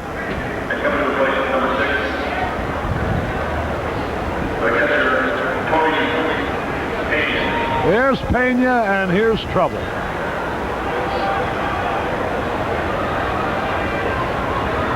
Looked like Pena had shortened up as if to bunt. He'll be thinking about a base hit. He's going to try to bunt it right at Ron Cey and then beat it out. Here's the pitch. Popped it up in his sharp center field. Dernier is there shading his eye. It's the catch. Pena was swinging from the heels, but he got under the ball and flies out. Here's Frobel. Jim Morrison on deck. What a game Morrison has had. A 2-run homer in the 5th. A triple with 2 outs to tie it up in the 9th. See, where's his grandmother live? She always watches our games. I know she must be dancing in the living room at his performance today. Warren Brewster is still warming up in the bullpen for the Cubs. 1 on, 1 out. Frobel drove in a run in the 5th and then scored ahead of Morrison's home run. Bouncing ball might be a double play. Steps on second to 1, throws the first. Oh, double play. Larry Bowen, great play. The ball was hit right up the middle. Larry had to reach for the bag. Now watch this on the replay. Double play. Larry's momentum carries him by the bag. He's got to come back. And in the same motion, he steps and throws and fires Frobel out at first. So it's no runs, no hits, no errors. Nobody left. We go into the bottom of the 11th. We have had enough thrills for a whole week. So let's end this thing. All tied up 7-7. Some carry back at Wrigley Field. There you see a young fan. Here's Ryan Sandberg. Benny DiStefano stays in the ballgame at first base. Cole was removed from the game with a strained right shoulder. Fastball low, Scurry in his 2nd inning of relief. Ticovey had to leave with a strained right shoulder. Ball is inside, ball 2. 2 balls, no strikes. Game tie. Look at the chicken. He's working overtime too. Strike, a curveball. 2 balls with a strike.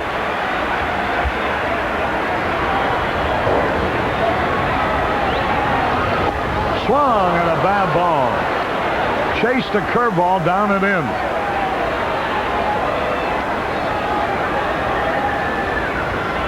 Tim Stoddard due next. 2 balls, 2 strikes. Ball 3. Boy, the best thing that could happen with Sandberg, get a hit or a walk. You could keep Stoddard in the game just a second back. 3 balls, 2 strikes.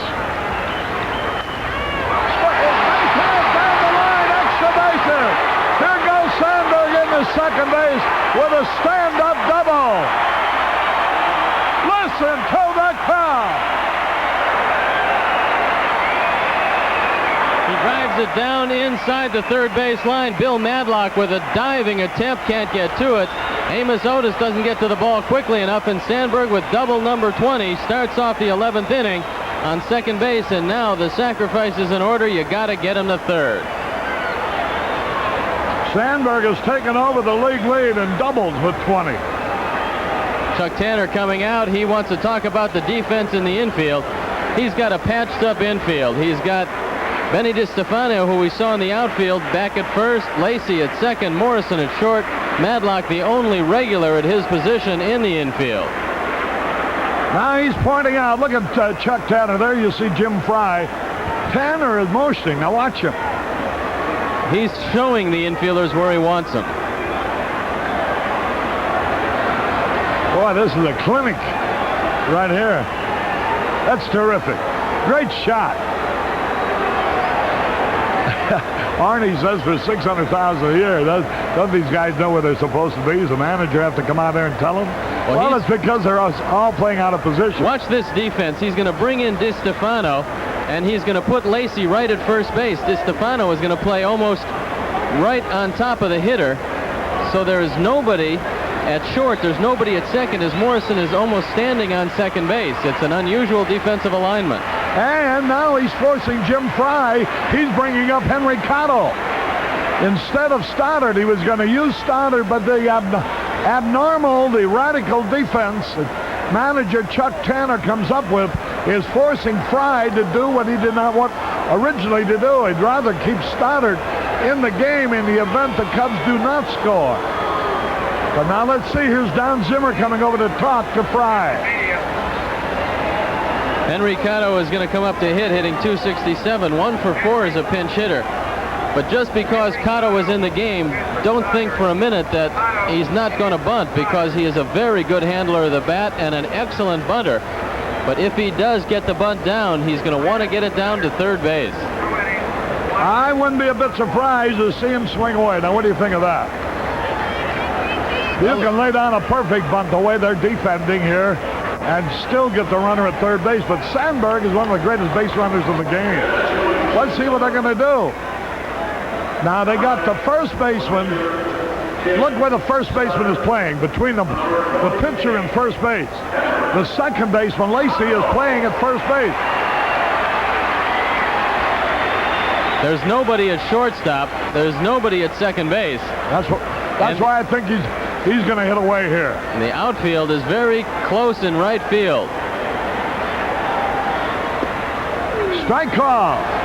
He wanted to bunt it right down to third base to make Bill Madlock field the ball. Now, with a 1-strike count, they might change, but I'd like to see him lay the ball down third. It would force Tanner to walk the next 2 men. Now ready? Look at that defense. Isn't that something? Look at that. Second baseman's right on the bag at first. The first baseman is playing like the bunt shortstop in softball.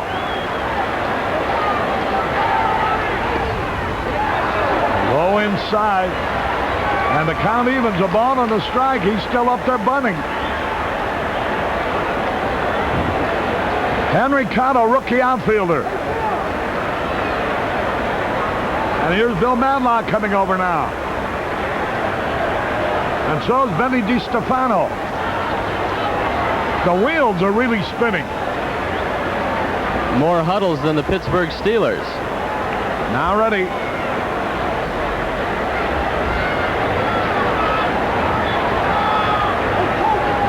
Rod Scurry goes to the rosin bag. The count is evened up at a ball and a strike. Cotto can make contact. He's that type of hitter.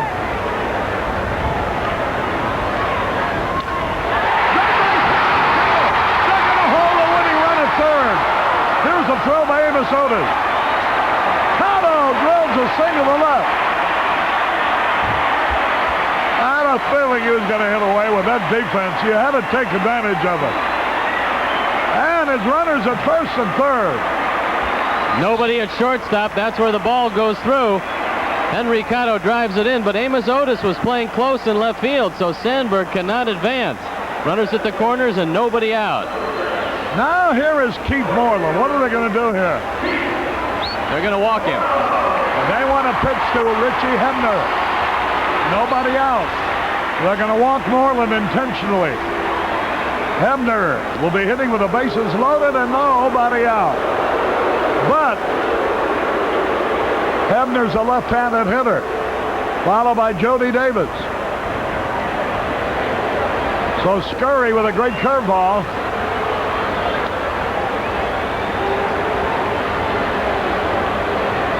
Well, the battle of the managers then was won by Jim Fry, because by switching and letting the batter switching with the pitcher and bringing up a regular player, he was able to take advantage and let him hit away, which Cotto did. We have used Bosley in this ball game as a pinch hitter. We don't have any right-handed pinch hitter except Dave Owen, who's a switch hitter. Here's Richie Hebner, who's been known to hit left-handers as well as right-handers.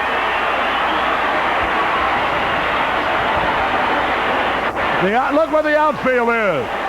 Do you know that on a line drive base hit, they might get a triple play? Do you know that on a line drive base hit, they could get a triple play?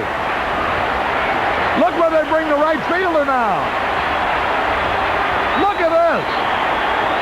Oh, everybody's on the infield. The crowd is on his feet. Boy, you got to give that guy a lot of credit, too. He is not afraid to use a little imagination. Just like Jim Fry wasn't scared. He went against a book, let Cotto swing away, and he got the hit. You're going to have these stereotype guys. All this could go for naught if Scurry throws one of those curveballs in the dirt and throws it by Tony Pena. Which he has done before. This crowd has gone crazy. The pitch.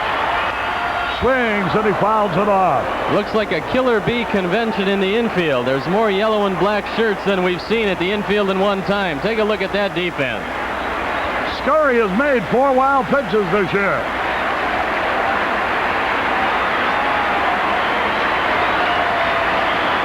One strike and nothing. Throws his bat. If he'd have hit the ball as far as he threw the bat, we'd have won the game, but he missed the pitch. It was a curveball, and Hebner missed it a mile. He's in the hole now, 0-2. Jody Davis on deck.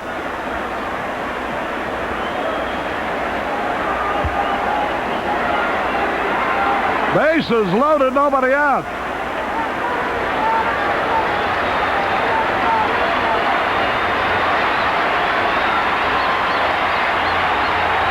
There's Scurry getting ready. Stott came out on 3 pitches. And boy, he made them look bad, too, let me tell you. Here now, they're going to move their infield back again into a different formation. Over to the right side, they overloaded now. So they have 3 men between third and second. 2 men between first and second. With the pitcher and the catcher, they have 7 of their men on the infield. Only 2 in the outfield. All Jody needs is about a 120-foot fly ball, and there's going to be nobody there, especially if he hits it to center, because there is nobody there. A 9-iron shot would win the game. Listen to the crowd. What a thrilling day. Tremendous ball game. Nobody's paid any attention to the chicken in the last 4 innings. That's how great this game has been. Strike, a curveball. 1 strike to nothing. And I would imagine that's what Scurry's going to give him. That looks like the Maginot line out there. Inside and high. He wants Jody to hit the ball on the ground. He's throwing all curveball. A ball and a strike. Just be looking for the curve, Jody. There's Chuck Tanner.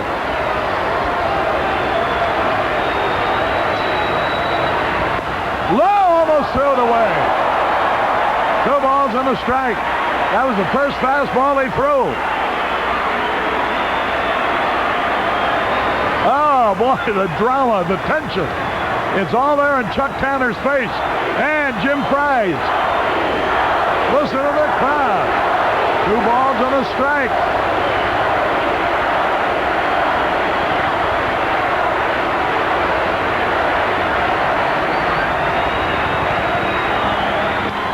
Fouled it out of play. Again, he threw a fastball. So the pattern was 2 curveballs, 2 fastballs. He hasn't given Jody a chance to guess now. He's got to just look for the ball. 2 balls, 2 strikes. Good spot of pitching so far by Scurry. Ron Say on deck.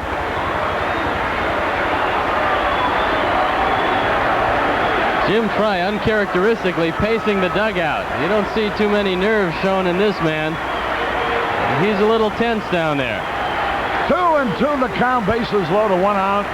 Game tied up, bottom of the 11th, in case you're just joining us. Order a double shot and prepare yourself. Ball 3. Listen to the crowd now. What a dramatic moment. 3 balls, 2 strikes. The Cubs can move to within a half a game of the National League Eastern Division lead right here. 3-2. Look at Scurry. A picture of calm. Collected and cool. Appearances are deceiving. 3-2 pitch. Cubs win! Cubs win! Cubs win! Base on ball! Holy cow! Chuck Tanner walking away. He gave it his all. And the Cubs have prevailed. They gave it their all. And how poetic it is that Ryan Sandberg should score the winning run. He started it all, and he ended it as Jody Davis drove him in with a base on ball. Watch the pitch. No doubt about it, low and away. Holy cow, what a ball game.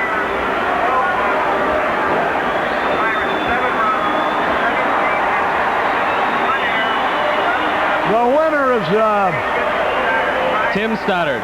Tim Stoddard picks up the victory. The loser is Scurry. He's now 1-4. This is really a tremendously thrilling ball game. We'll be back with the totals in a moment.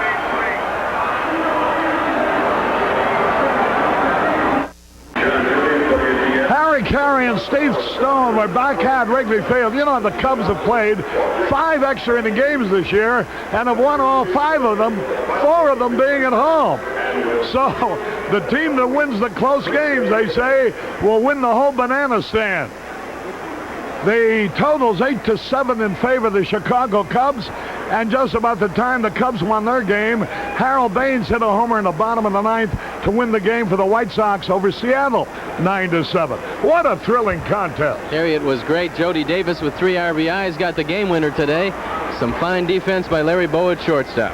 All right, here quickly the totals. 8 runs, 12 hits, no errors for the Cubs. The winner, Stoddard, 5-1.